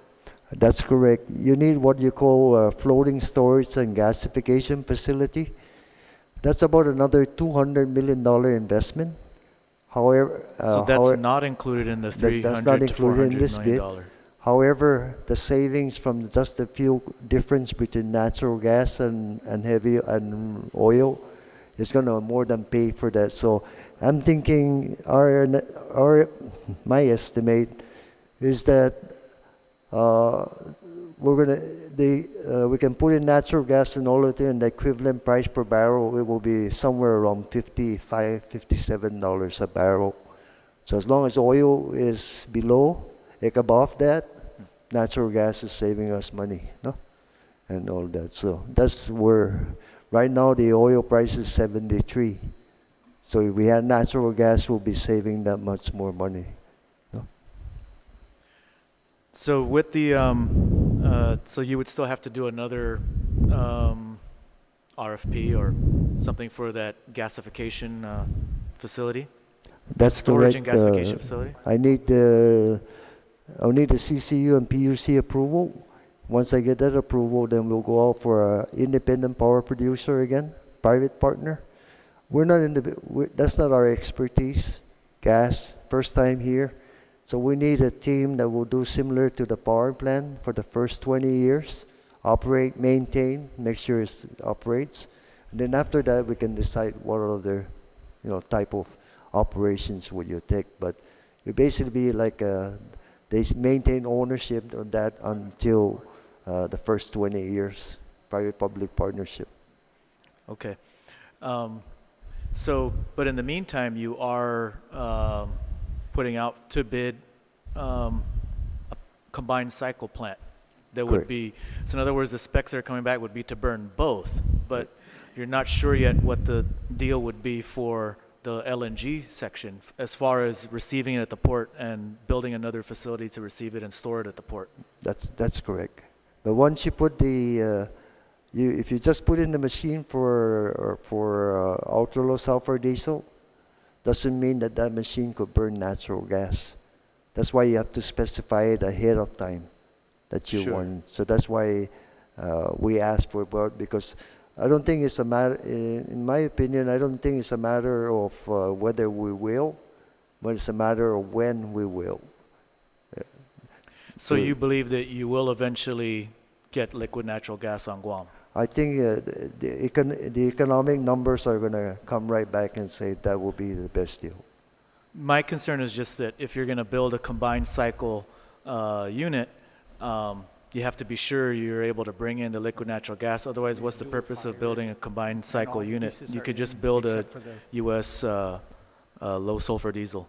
That's correct. And it's the way it's set up is dual fire, you see, right now. So it's even so therefore you can always switch between ultra low sulfur or natural gas, whichever gives you the best price. So the plan really is, because you have more renewables, you have ultra low sulfur diesel, which complies with EPA regulations, so you're not subjected to that anymore. And then the fact that you're working with natural gas, now we have for the first time ever, really, Guam has an opportunity to control its energy costs on the LYAC site. A little more. Whereas today, You're looking at natural gas as a way as a hedge against Further. low sulfur diesel. Yes, Senator, and that, Mr. Chairman, and that's why, further clarification, the plants that we're bidding on right now are dual fired. They're set up for natural gas. That's why John said that there will be a pipeline. When we do the pipeline for the ultra low sulfur diesel, in that will also be the natural gas pipeline, so we won't have to bear those costs again. The tanking that we need up or the siting for tanks up at the Harmon site will already be in. The only piece that we'll need when we go to natural gas, when we go out and look for a public partner, will be the piece down at the port and the initial storage at the port. But we're trying to put in all the pieces so that if we go to natural gas, or rather when we go to natural gas, we won't have to redo pipelines, we won't have to do anything with the plant, it's all set up. Where would the storage and gasification facility be at the port, but where exactly at the port? we had an initial assessment done for that area. There was actually 3 locations looked at.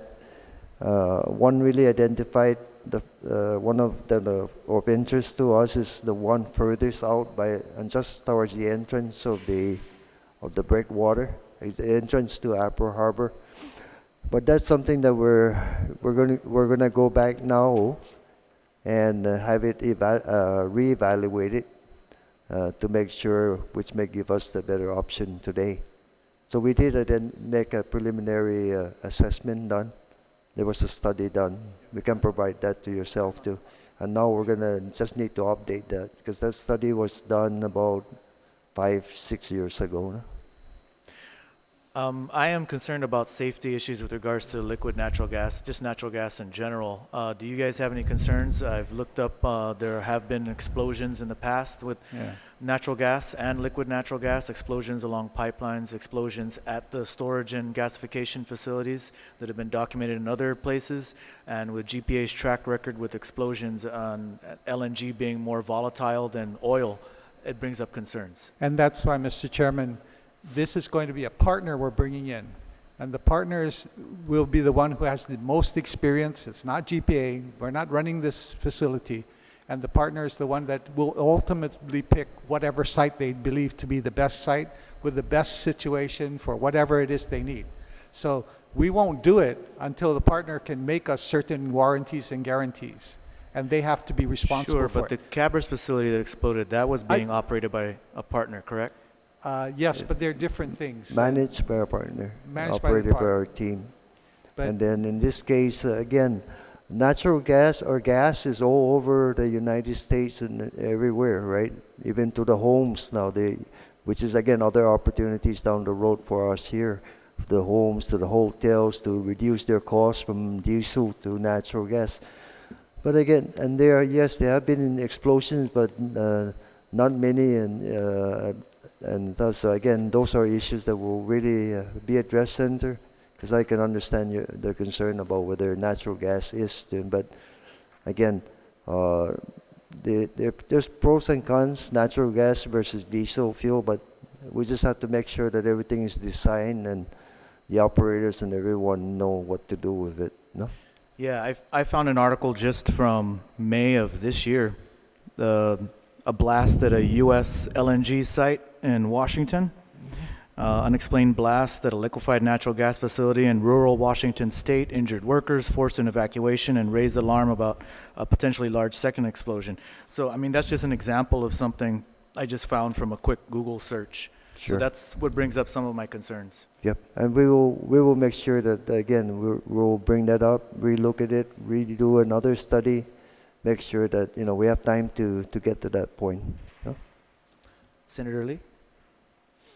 Thank you, Mr. Chair. In terms of the update on the new power plant bid, I wanted to know what the anticipated generation of this new plant would be. So in terms of the percentage of our total generation, once this plant is constructed, up and running, what would be the anticipated generation of this plant? The plan actually, when it first come on the line, I think it's gonna generate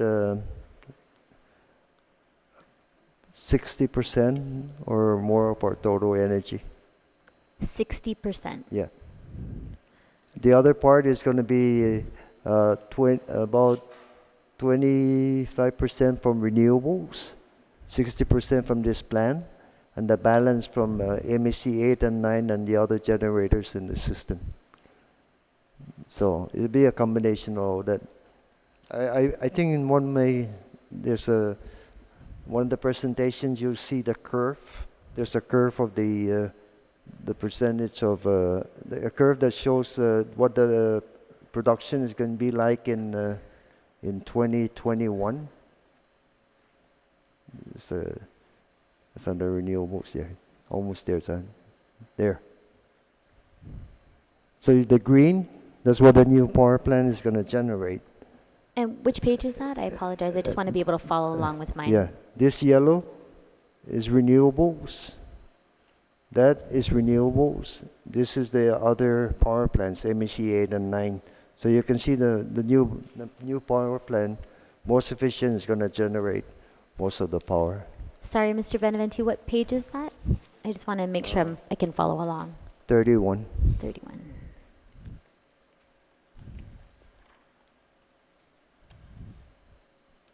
So the yellow and brown is about 26% of the energy from renewables. Daytime renewables, and then renewables that are put into batteries and then released in the evening. And then that's the brown component there. The plant is not going to run at 160 total all the time. It has the ability to go up and down. Yeah. That's the benefit. Yep. Okay, and you also mentioned, Mr. Beneventi, that this plant will be much more efficient. So can you give us some data on that in terms of Right now, compared to what we have now? yeah. Right now, the Cabras power plant produces at about 13.8 kilowatt hours per every gallon of fuel. This new power plant is going to produce about 20 kilowatt hours for every gallon of fuel. Now the harder part is that the fuel are different. The Cabras plant fuel is cheaper than the fuel of this plant. So at the end, the new plant will still be a little cheaper than what it is to produce Cabras today. Otherwise, there would have been a substantial impact on the community had we just gotten rid of dirty fuel and just go right to ultra low sulfur diesel with a very inefficient plant. So that's the, In terms of the cost for generation, we're still needing to bring in or import the fuel for this plant, correct? that's correct. But what's going to happen in 2026 is today we consume about 2.7 million barrels a day. In 2022, Sorry, 2022, 2.7 million gallons, barrels. barrels a day. Yeah. So multiply that times 42. So that's 84 plus million gallons of fuel a year that we consume. The new when the new power plant and the renewables come on, we'll be down to about 1,700. 1.7 million barrels. So we're going to save about 84 million gallons a year in fuel. We're going to reduce our import by 84 million gallons a year. And then as we have more renewables and other things again. One of my concerns, Mr. Beneventi, is just our positioning in terms of geopolitics, and there's a lot of things going on that are outside of our control, not just the cost of fuel, but ensuring that we have this to fuel this power plant and make sure that we can continue to have that operating and generating. And you're saying that at peak generation, or once it's up and running, we can anticipate 60% of our portfolio to be generated from this plant. Mm-hmm. So I'm just very concerned about putting 60% of our eggs in this basket that's so dependent upon an outside source that we can't. Yeah. Well, let me put it this way. That's only for that plan. But there will be enough reserves in the other area to back up this plan, so that if this plan goes to zero, we can still serve the island power. That's why you have we have Bachechi, Jigo combustion plant, Dedido, MEC 8 and 9, those will still be a part of the grid. It's just that when you run, what machines do you run? You run the most efficient all the time, so that's to reduce costs. But as far as serving the island, there's enough backup reserve so that if something happens at that power plant, we can still serve the island. The good thing about this plant being there now is that we're moving it away from Cabras. Because you probably heard that the weatherman said in the next 30, 40 years there might be a big earthquake in Japan that will bring a tsunami here. Well, all our capacity, our base load capacity is down at Cabras now. So this plant being up there, including the fact that we are going to store 1 month's supply of oil up at the north, so that if anything happened in the south or Cabras, we can still run for 1 month our capacity needs in the north. So you're concerned about the safety of a power plant at Cabras because of things like tsunamis, etc. But shouldn't you also be concerned then about putting a LNG gasification and storage facility in the same area that would be susceptible to tsunamis? That's correct, Senator. But again, there's two different.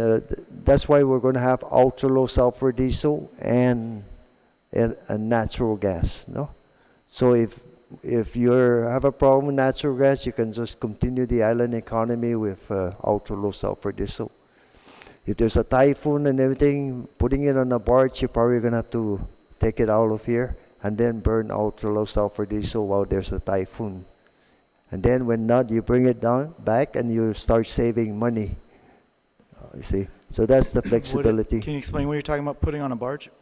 The gasification facility, So it would be a floating facility? that's what we're looking at this point. And the You're reason looking for at a that floating gasification and storage Right. facility for and LNG. the reason for that is that right now we don't really know what's the right volume that we should keep.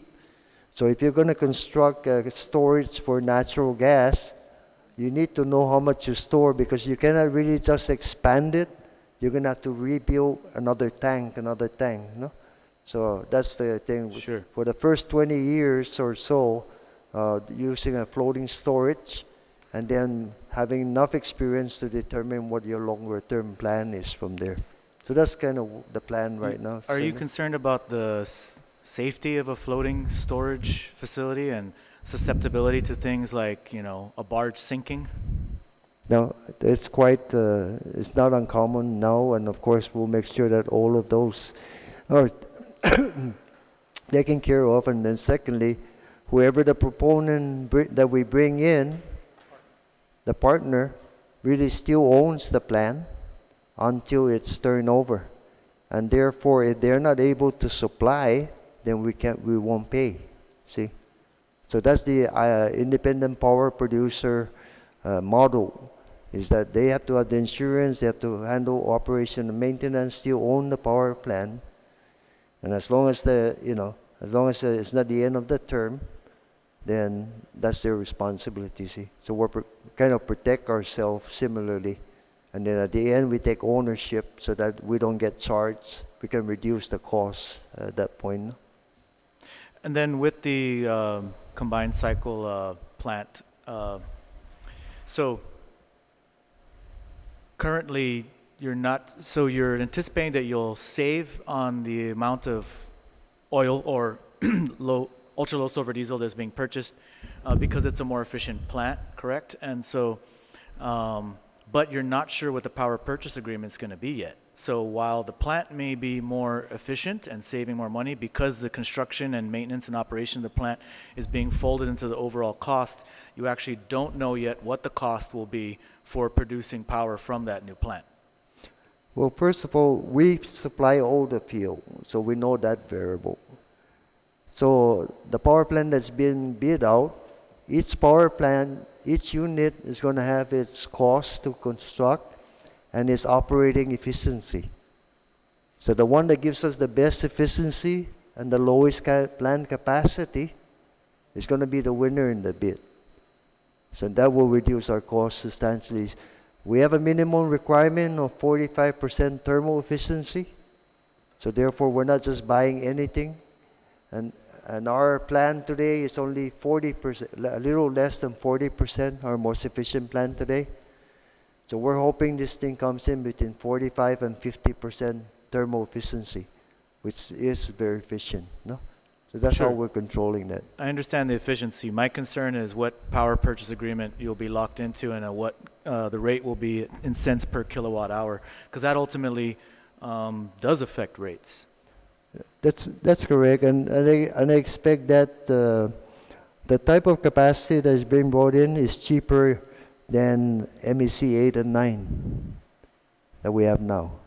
Okay, the efficiency of the unit that's being brought in is much more efficient than MEC 8 and 9. So probably we could say that the cost per energy coming in will be less than MEC 8 and 9 total cost, no? And the other thing is it does work well with renewable, and then the other thing is, the other part that is needed for is really to comply with US EPA, because right now we're still under the umbrella of potential penalties, and this plan will get us out of that umbrella. It will get us, get us out of that, because the oil we're going to burn and everything is going to be clean and not subjected to any,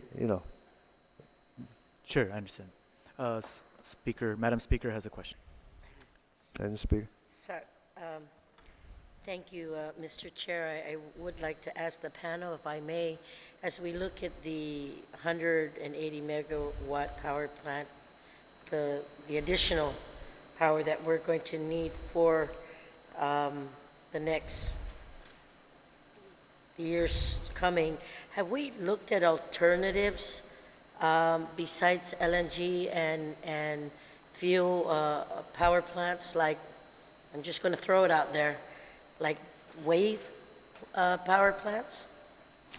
They're not big enough or proven enough to provide us. So we need what you call, I'm sorry, Mr. Madam B, I Speaker. could barely hear you. When we go up for bid on renewables, Okay. no one really comes in and bid on any of those, like ocean thermal, wave energy, all of that. When we go for a bid on renewables, anyone can come in and bid on anything, including one of the last bids was included geothermal. You know, like Hawaii, they take the Yes. heat from the, From the ocean floor. and that came in at 24 cents a kilowatt hour. Okay, so again, all of this are allowed, but so in terms of alternatives, we still need conventional energy, and this is what it is, and we've asked, actually this bid invitation did open it up to different types of energies.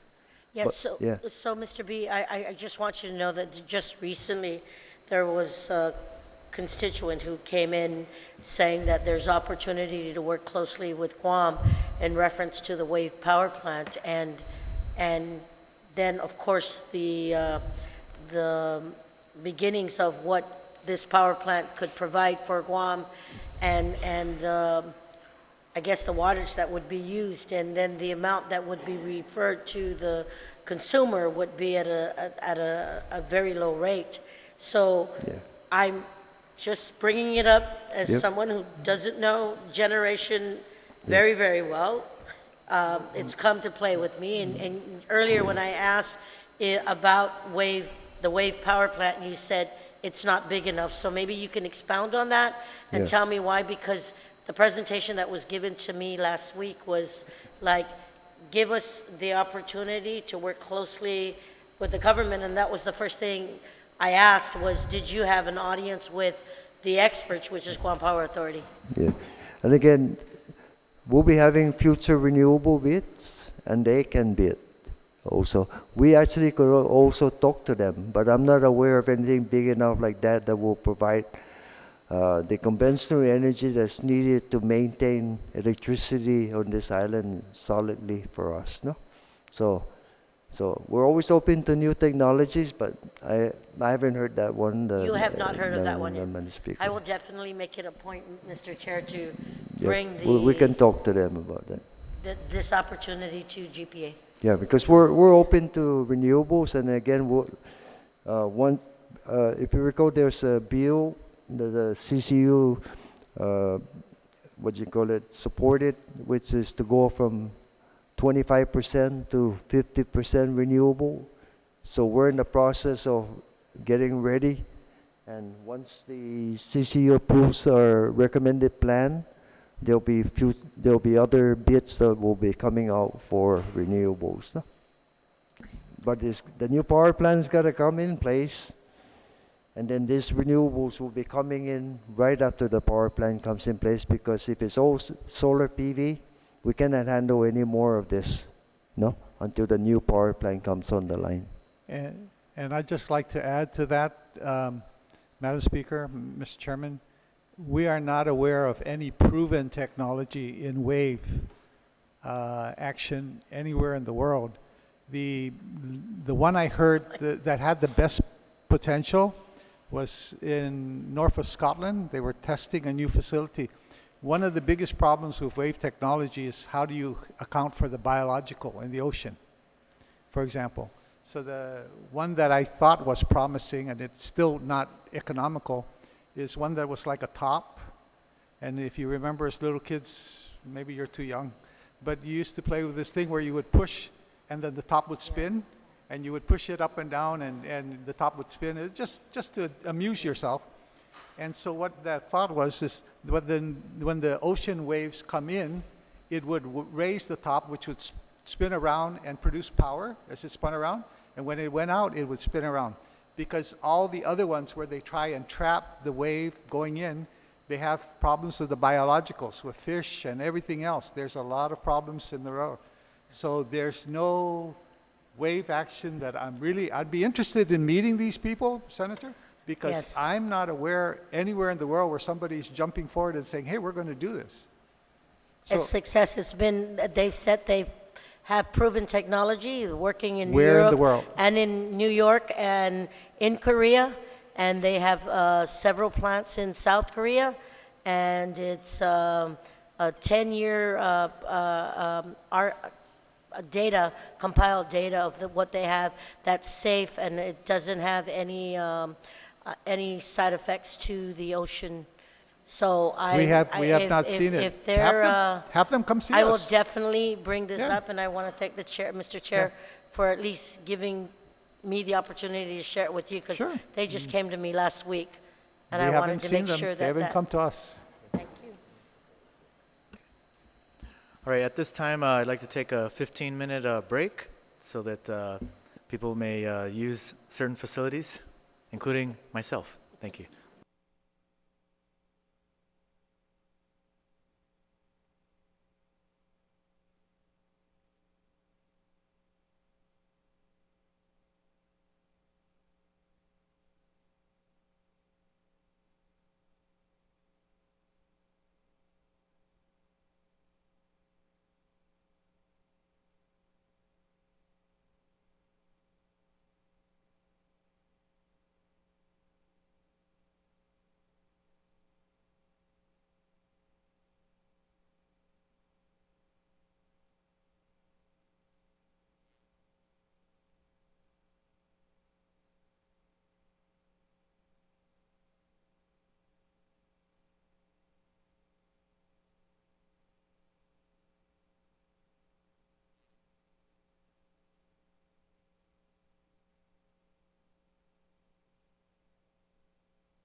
We are back from a short recess. Again, this is an oversight hearing on the Guam Power Authority.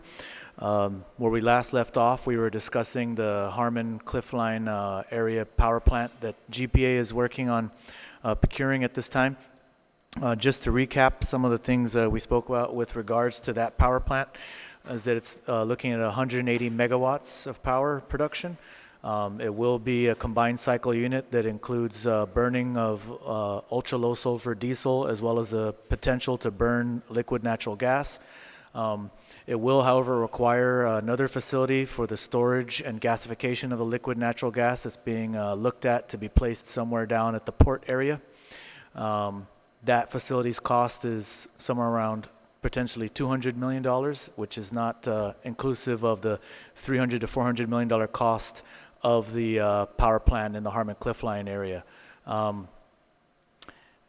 addition to that, the Harmon Cliffline power plant will be done through a power purchase agreement type of partnership.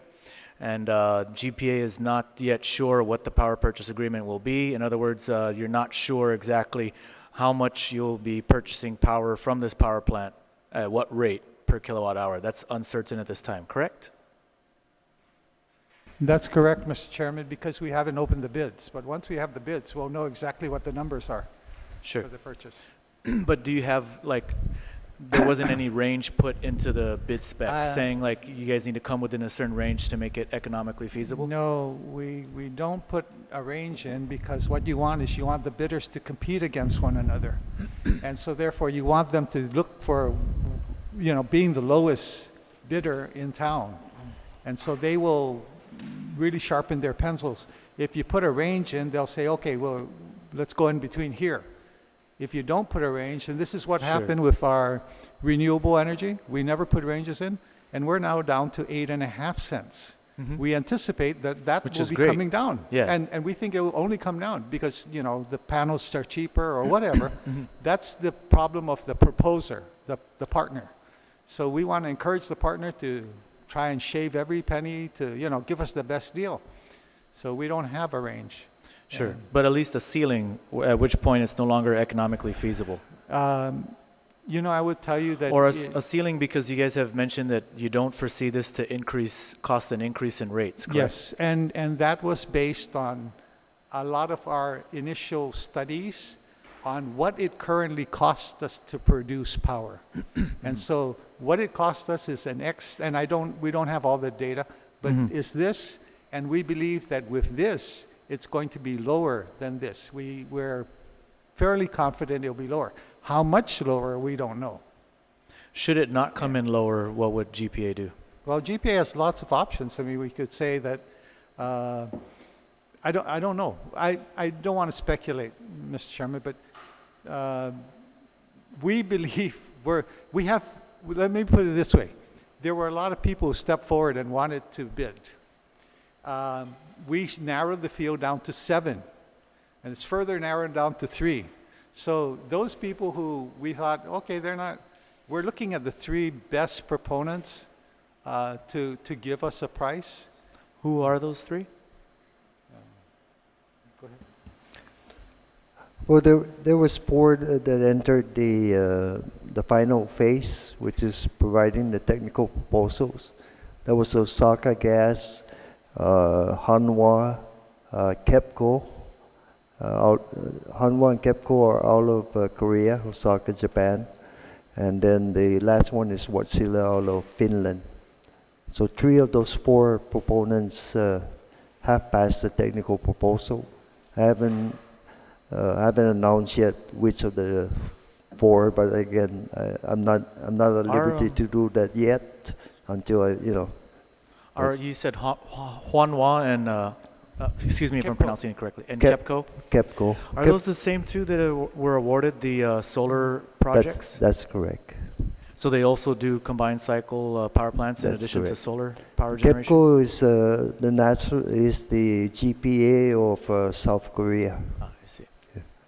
Okay. Yeah. They're both... Hanwha is also a major player in South Korea, And then the last one, Osaka Gas, of course, is the owner of MEC 8 and 9. or not owner anymore because Private owner. we own the plant now as of January. And the last one is Finland. They Sila diesels. They've been all over the world. Most recent was 50 megawatts in Hawaii. So to further clarify, this is a three-step bid. We had a pre-qualification bid first. So we had certain requirements that they had to be worldwide, have experience, and they had to list down all their experience, that they had to have the financial capabilities to do this. So these companies that we had, the 7 that we had that now is 4, are very big companies. So KEPCO and Hanwha, for example, you'll find them around the world, in the Middle East, everywhere. They're in every country. So, that's why we feel confident that they really are hungry, they want to do this job, and we believe we'll get a good bid. Okay. All right. Unless Madam Speaker has any further questions, I'd like to move on to the next item on the agenda, which is waste oil disposal plans. I know there's been some discussion about this in the past, and of course with the other public hearings. So just to kind of go over it again, because there was confusion in a prior public hearing over the definition and the difference between waste oil and used oil. Could you, for the record, explain the difference between waste oil and used oil? From what I understand from Guam EPA, when they say waste oil, that's kind of almost like a hazardous oil. Used oil is from the cars, or like in power plants, oil that spill over, you recover. Those will become used oil. So those are two difference. That's why we changed our wording to used oil, because we're really not burning hazardous waste oil in the plant. Okay, so GPA is currently, what do you currently do with used oil? Currently, we gather all the used oil, not only for GPA, but for the whole island.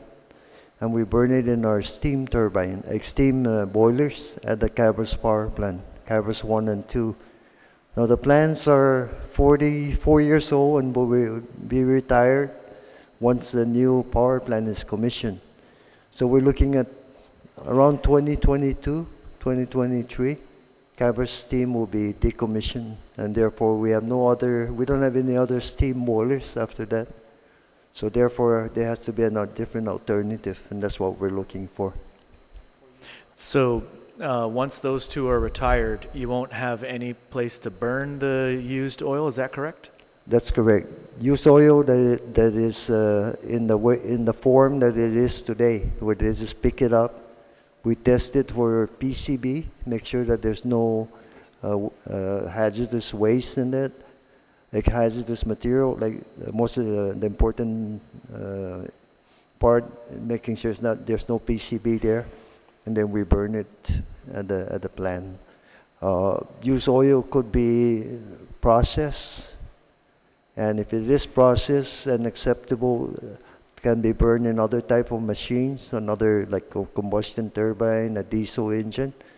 As long as it complies with US EPA emission controls and Guam EPA, then that's another option that could be done going beyond that. So what are GPA's current plans for disposal of used oil in the future? I believe you guys have something out for bid, correct? That's correct, Senator. We do have the bid out.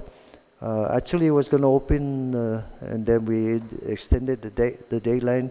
And actually, last week I extended it again to August 5th, just to make sure there's clarity within all of us as to what we need to do. It's just that it's a process that we started in September, actually last year, to try and find a solution from the market. Because if anyone's going to solve this problem, it's really the private sector. And so that's why we're here today. And there were two proponents that have been coming, asking questions, and we're going through the process. It's just that I didn't want to open any bids until at least, there's some clarity and we can move on this. So we do have to figure out what to do. And so again, That's still open, targeted for August 5th now. Okay. So, in the meantime, you are members of that, there's a used oil task force, correct? That's correct. I have a question, Senator. Was that resolution passed or so? And is that task force in effect now? Or because I didn't see anything beyond the public hearing, so I'm unaware. Yeah, I don't believe yet. I don't recall. Yeah. So you might have to take a look at that. But that's kind of where I kind of extended it because I'm not sure see. what's going on. Okay. So I want to go ahead and move on now to the LYAC, Levelized Energy Adjustment Clause. So Yeah. I know that's been described in the media many times over the past several years, but I think it's still something that's confusing for the general public to understand. Can you explain just briefly what is the LYAC? LYAC is anything really that's related and associated with fuel costs, the fuel itself, the handling of the fuel, the storage, any rentals or storage, pipelines, everything that's associated goes in. All that cost goes into the LYAC. In addition, the renewables, the NRG now Guide Path Dandan project, all that energy goes into all that cost goes into the LYAC. The future power plant, the future solar PV plants, the 120 with the savings, that's all going to the LYAC. So there's really none of that savings will come over to the base rate side of the equation. It's just all going to be for the benefit of the consumers to reduce the fuel source, whether fuel cost, whether it's from oil or from alternative energy. No. But alternative energy can help to reduce the LYAC rate? That's right. That's the whole 120 megawatts that we have on contract now, and we have a bid out for 40 megawatt. And this 40 megawatt that we have on Navy land that we're leasing from the Navy will actually catch all the energy in the daytime and will shave the peak energy. Right now, there's a big differential in cost for production in the daytime when the base loads are running. It could be as much, could be as little small as 11 or 12 cents a kilowatt hour. In the evening at peak time, it goes up to 17, 19 cents because we're using the less efficient units. So by catching it here and shaving it here, we're actually reducing cost. All of that, again, will go into the LYAC, so whatever savings that are there will go back again to the ratepayers. Okay. What is the current LYAC rate? It's 15.4 cents, and that's been that way since May of last year. It's up for renewal again, correct? We have to file with the PUC by June 15. So actually, I'll be discussing that later today with the commission. I'll be showing them all the different things that happen and work towards a recommendation as to what to do with the LYAC going forward.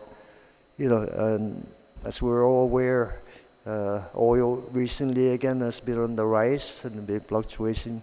The gas station prices are an indicator for that. It's been going up and staying up. So again, we'll be presenting that tonight to the commission, and they may make a decision on it next week or soon. Let me clarify. We have a work session this evening that I believe you're aware of. Yes. So at the work session, they will fill us in. We won't make a decision until Tuesday's meeting. We have a meeting for the CCU every fourth Tuesday of the month. The work sessions are so that we can go through the data and think about it and ask questions. And then when we get to the meeting, we still have the opportunity to ask further questions. But it's a chance for us to get better educated. The other thing is I'd like to add on to the LYAC concept is because I was at the PUC when we brought this up as chairman of the PUC. The LYAC, though, stands for Levelized Energy. It's an effort to average what you think the costs will be for 6 months so that you can put a fixed cost in for the ratepayer, okay? And that way the ratepayers, businesses will know what they're going to pay for the next 6 months. They have some certainty. In other jurisdictions, for example, Honolulu, they don't have a LYAC. Every month, whatever they pay is billed to the customer. So they pay the full price every month. Goes up, goes down. And we do have one customer like that on Guam who pays not on a 6-month basis, but it pays every month. That would be the federal government, the Department of Defense. They pay every month whatever they Why is consume. that? It's part of a customer service agreement because the federal government is a different kind of customer. They don't fit into any of our any other customer class. So when we negotiate with them, we negotiate an amount, we negotiate everything, and we told them they have to pay the full rate every time, so they don't get a break. If the price is high, they pay that price. If the price goes down, they pay that price. Sure. Sort of like when you go to the gas station. Sure, understood. You never know. So They're 20% of our total sales. So they make a significant impact on our fuel costs. So if prices went up all the way and we were levelizing it for 6 months and can recover it, we have to carry all that additional cost. So now they really just pay on a monthly basis, just like consumers, our regular ratepayers used to be a while back. And then and then there was a move to make sure it's levelized so that we can at least have some clarity as to what your rate may be, at least for the I next 6 understand. months. It sets the rate at Yeah. a specific level for 6 months, as opposed to if you're going to pay it monthly, it changes. every month. Oil And- prices change daily. And so therefore, well, it depends on the shipment. So every month, whatever we pay, that's what they have to pay, and it's a benefit to the rest of the ratepayers because they don't have this float. In other words, right now we're having an under recovery for the LYAC. In other words, we're not fully recovering the costs that we need to. So that's when you make the adjustment up or down. Were there some years where you had over recovery? Yes, back in 2016 again, when I said that the price of oil dropped so much, as we were going down, it was dropping. But the over recovery has never exceeded, never exceeded like $1 million or more. And the threshold for the PUC is if there's a change, 2 million, then you should come in and seek help. Yeah. But the over recovery has never gone that high. The under recovery has gone as high as $13-14 million for that period. Which is made up for the next time you go back to And adjust it's the supposed to be LYAC made rate. up, but I want to point out that the CCU and the PUC have been working very hard because we're trying to help the ratepayer. So we haven't been doing full recovery on the rates. We've been recovering at 50%, so it's a lower amount. The 15.4 cents was not designed when we started it in February 1st, was not designed to recover fully. So we anticipate that there will still be an under recovery at the end of this period when we start the next period in August 1st. And the goal is someday in the future when we get the benefits of the renewable energy in, then we can do a better job of recovering because we won't hit the ratepayers so hard. We'll be able to lower, like I said, lower the bill even if the LYAC goes up. So that's the whole. Yes, Senator. On the under recovery, usually we give it right back at the next LYAC period. In the over recovery, like the chairman is saying, they've been trying to mitigate that impact to the customer as much as possible. And this started actually a little over a year ago. And so our under recovery was only that much, but it grew up here all the way up to almost 13 million. And now again, it's been coming down a little bit here. So we're still not fully under recovered, but the price of fuel again have been going up. So that's kind of been the scenario. So we're actually using working capital to try and, to balance this at this point. So when did you begin using the LYAC model? When did you begin using the LYAC model? Several years ago. I have it somewhere. I can't remember. At least 10 years. At least beyond. At least 10 years. Sure. Okay. 1999. 1999. Yeah. Okay. So since, do you have any data with regards to the total amount of over recovery versus the total amount of under recovery since the LYAC's inception? Yeah, this is just recently. Again, this is where it is today. And John, where's the next curve that shows the... no, but we can provide that. But again, Sure. it's always balancing it, and then that's the reason. That's Sure, if the you could reason. provide me that or Yeah. point me to where to find that information. Sure. Sure. And I'd like to point out, Senator, that when we had the Cabras 3 and 4 explosion, some of the proceeds that we got from the 125 million, it says fuel there on that line. What we did is we took some of the money and subsidized the LYAC with that money. We considered a business interruption. We had a business interruption policy. So we took some of that money to subsidize the LYAC because we no longer were burning the RFO. We were burning the ultra-low sulfur diesel, the more expensive plants, until John could put in the other Greco plants that were a little more efficient and did a little bit better. So there was a lot of gyrations, but I'd like to point out that wherever we can, we are always trying to help the ratepayer. Because I think the ratepayer doesn't know this, and they think that we don't care, and we really do. So that's 5 million from the insurance proceeds when actually to offset LYAC. So with the next LYAC petition, you have by June, I believe you said, right, to file a petition if you're going to look to increase it. So are you looking at requesting an increase in the LYAC? Really, I'm making a recommendation, and after some discussion with the CCU tonight. So I think after tonight or by Tuesday, we will know that. I think, Senator, Mr. We're Chairman, trying our best not to do that, Senator. I But- think in John's defense, what he's trying to tell you is he'll discuss it with us first before saying it out in public. Fair enough. With the commission, and then, so we'll get his recommendation tonight when we have our working session, and then it's a decision that the CCU will have to make, and then it goes to the PUC. Do you foresee the LYAC rates increasing over the next 10, 20 years? We see the LYAC rate decreasing beginning 2021 at when the renewables come on the line. Because of renewables? Right. And the new power plant and the opportunity to bring in more renewables. And the other important part of it is not only going to decrease, but it's going to stabilize. Because for example, the 25% of energy of renewables, that's an escalator of 1%. So what is going to happen is like even the 8.5 will only, in 25 years, will only go to like 10 cents. So you're not going to have this type. It's just a small gradual increase, no. Mm-hmm. And that's the one thing that we did make sure that we required in the bid, so that we don't. So, I'm sorry.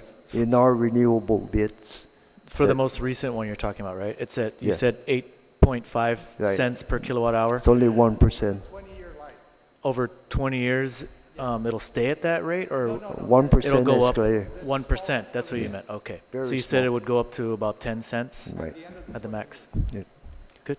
And that compared to the fluctuating. So of that's your- what you believe is going to help you keep the LYAC down. That's correct. Although oil will likely increase in the cost of. I'm going to tell you that nobody knows what oil is going to do throughout the whole wide world. There's so many factors. I've read so much about oil. When the price dropped in 2016, nobody ever thought it would drop like that.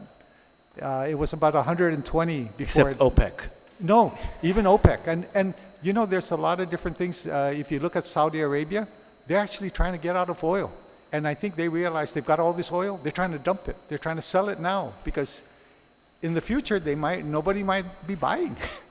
So if automobiles go to electric vehicles, and other things happen, more nuclear power, more renewable energy, all the new technologies that they see coming down the road, I think they see the handwriting on the wall.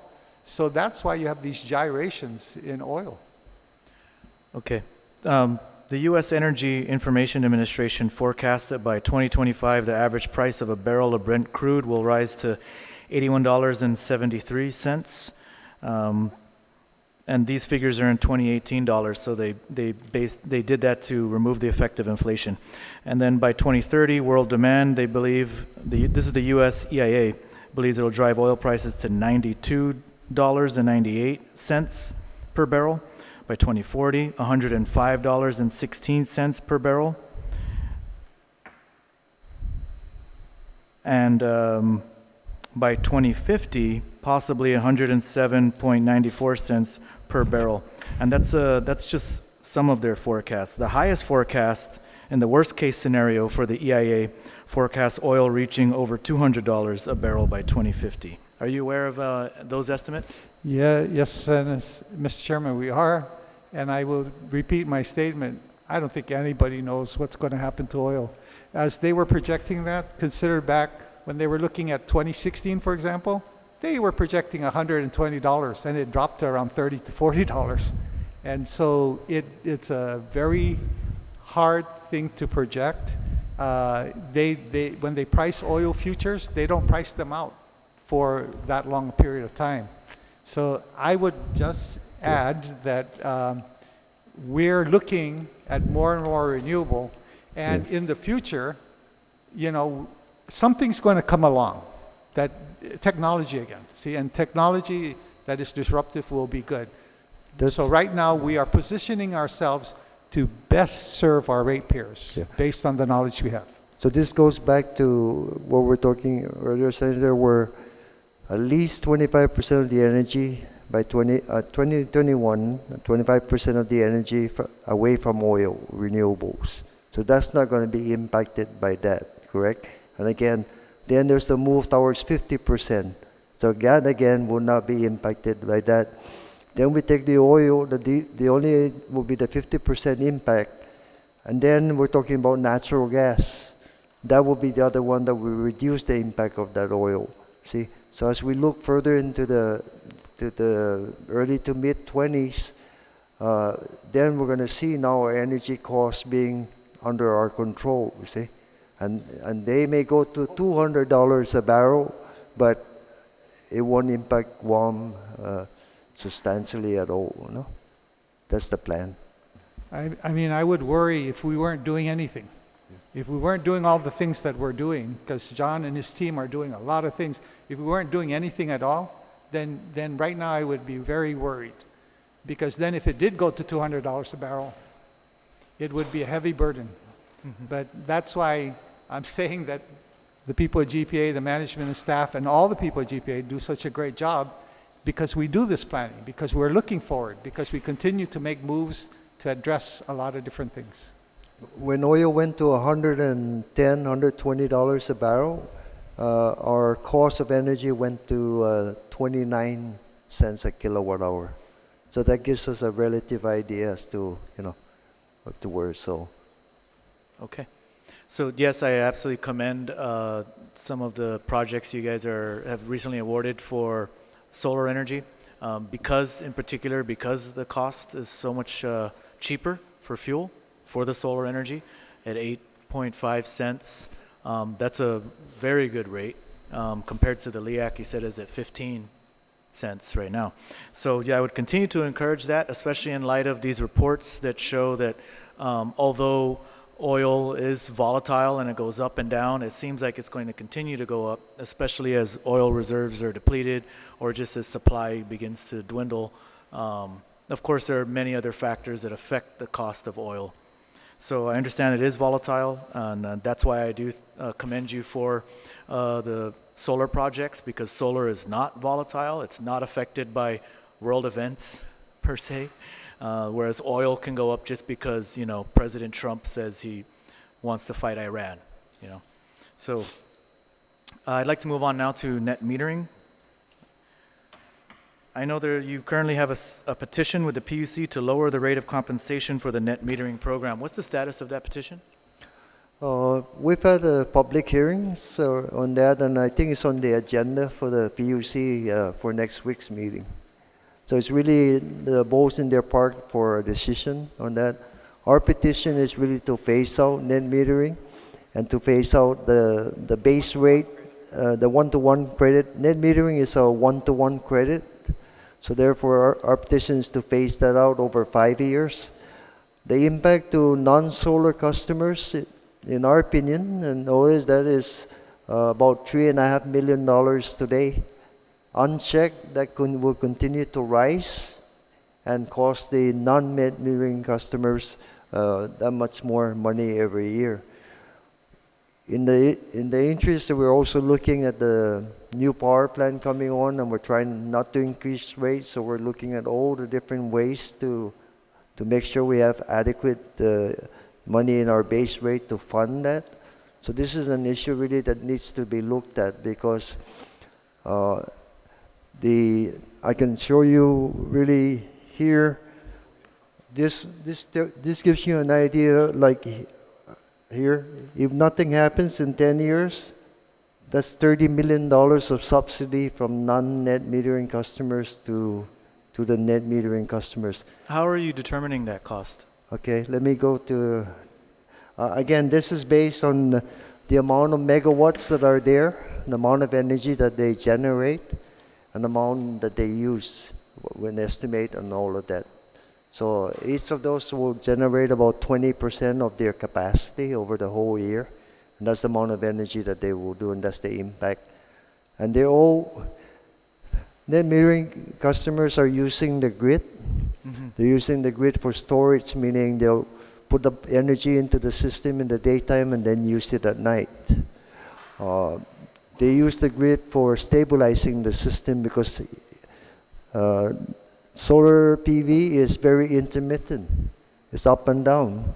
So we, GPA, have to put generators on in the daytime to catch and try to stabilize that. That's costing more fuel costs to everybody. That's why we're trying to get this new battery system on the line. Right now it's looking like October, so that we can use that to stabilize the frequency and the quality of power and reduce costs by not having to run all those combustion turbines in the daytime. Because as shown before, it's really like this. It could go from 25 megawatts, just drop down to 3 or 4. And so, of course, something else has to react up. Now, this is where, when we talk about what is the difference between the two,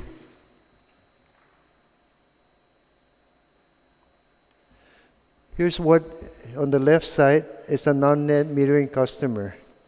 So they're, for annual consumption of about average 12,000 kilowatt hours per year. They pay a fixed monthly fee of about $15 a month, or $180 a year. They pay a basic charge of about 9.46 cents per every kilowatt they use, for about 1,135. And then they pay the LYAC of 15. So therefore, when you add this up, they pay the grid $3,166 per year. Non-net metering customers, they pay the $15 or the $108 total for 12 months. They pay nothing for the base, and the base rate is used to operate and maintain the grid and everything else in the system, labor costs, production costs from the people at the power plant, all of that. They pay none of that. They don't pay any LYAC costs. And so they're really offsetting all their energy, not paying any of this grid costs. And at the end of the year, if they have a unit that's producing 15,000 kilowatt hour, which is not unreasonable, there's a 3,000 credit. There's 3,000 kilowatt hours that they did not use. Then we also pay them another $746 for that 3,000 kilowatt hours. But the difficult part about this is that to produce that 3,000 kilowatt hours, it only costs GPA about 400. What's that? I can't see the numbers too well. 486. So again, it's increasing the total cost by 260. So again, we're giving them one-to-one on everything, even beyond their needs. But really, to generate that amount of energy beyond their needs, it costs us half the money, but we're paying more.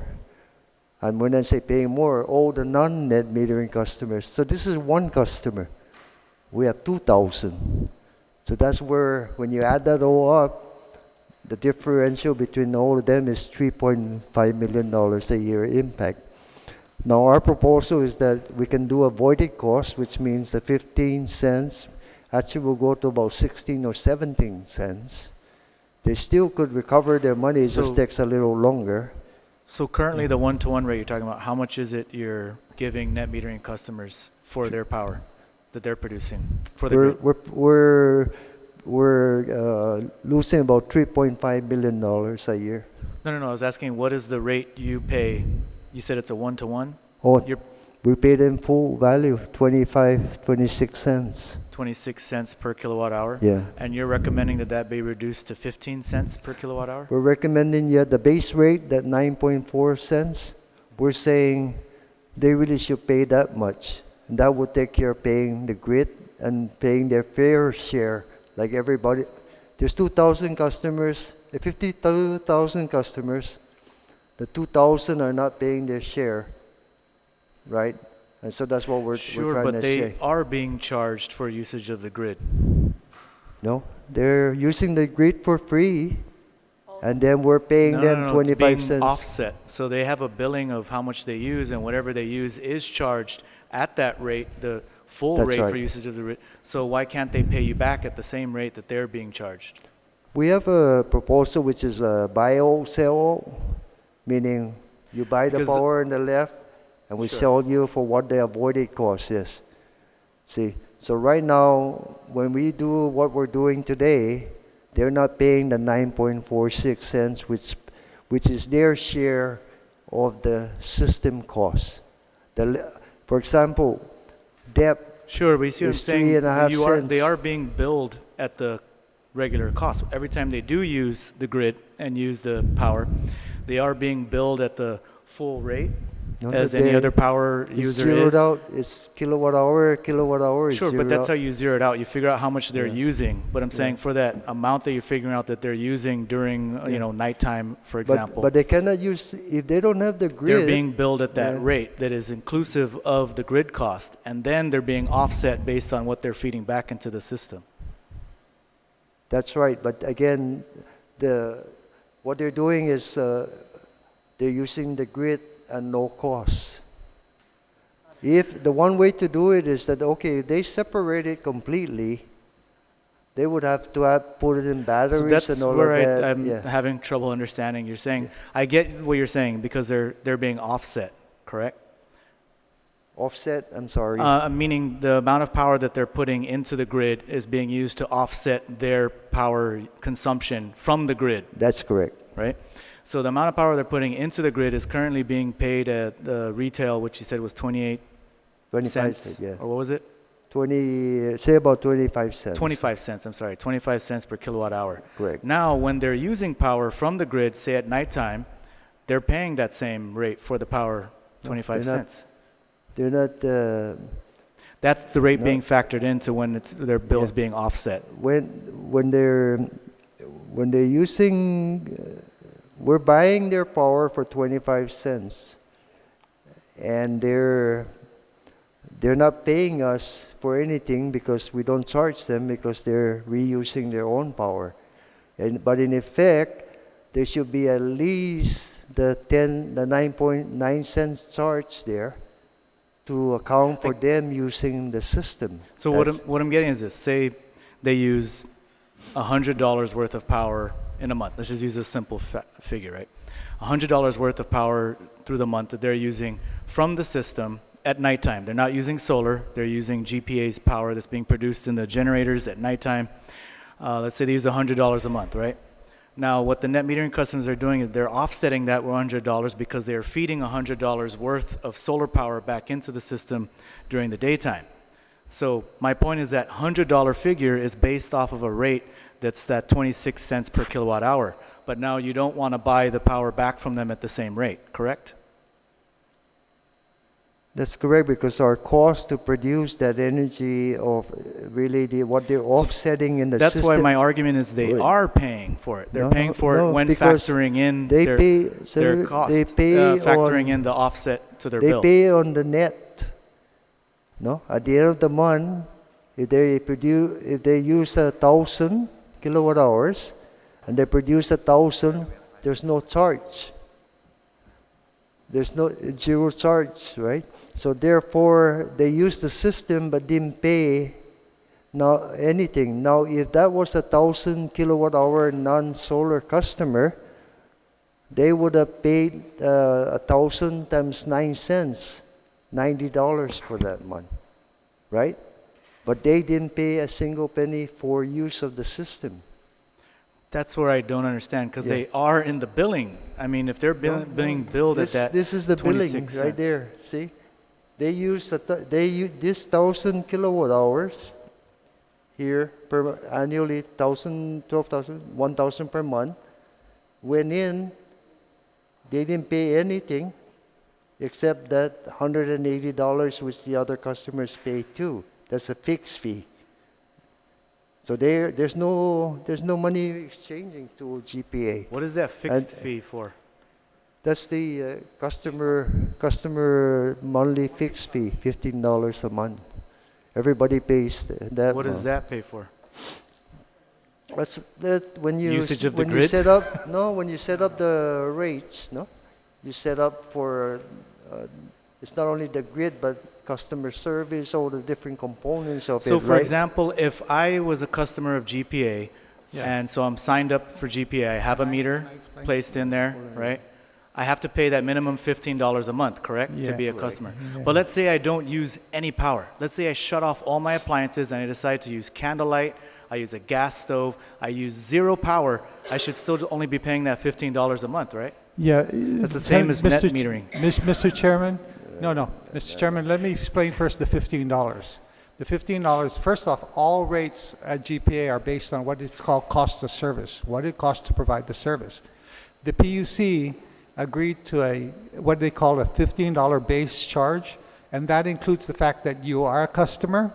We have to send you a bill every month, whether you pay. So there are certain fixed charges that are that's what makes up that $15, okay? Now, you also have then these people who are net metering customers, they produce power. The value of the power they produce, it helps us in offsetting the oil. In other words, when they produce power, that means we don't have to burn as much oil. It also Correct. means that we can give them a credit on the generation piece because they help us with the generation piece. But they still have a transformer, lines, they have the transmission and distribution system that they use. And there is a little bit of a fallacy that goes on out there because I've heard this so many times on advertisements. If you have solar on your roof and batteries, you will never be without power. And that is not true. If that were true, then I would welcome anybody to leave the system. Nobody is going to leave the system. I have talked to people who are really good at this, and they said to me, Joey, I have solar photovoltaics on my roof, I have a battery system, and I have a diesel generator. And I said, so why don't you leave the system? He says, oh no, I will never leave the system. They need the grid, because without the grid, they would have to run their diesel generator. So that's the idea. There's a component there that they need, and that's the system. So are you And aware that's of this? that's what they have to pay for. Understood. Okay. But are you aware of a value of solar study conducted by Clean Power Research LLC in March of 2018 that shows solar is worth anywhere from 21 cents per kilowatt hour to 28 cents per kilowatt hour, depending on the scenario? Yes, and if you Yeah. look at that study, Senator, they put into that certain other things that are like the value of clean air, the value of the cleaner environment. They put all those different things into it, and that's not something you can quantify.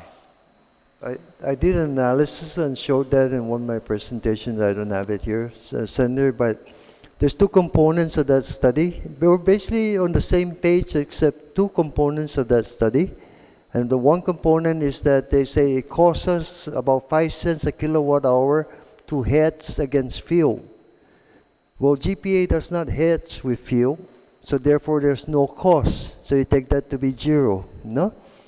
The other component there is that they say in GPA, it costs GPA 5 cents a kilowatt hour for putting in solar PVs.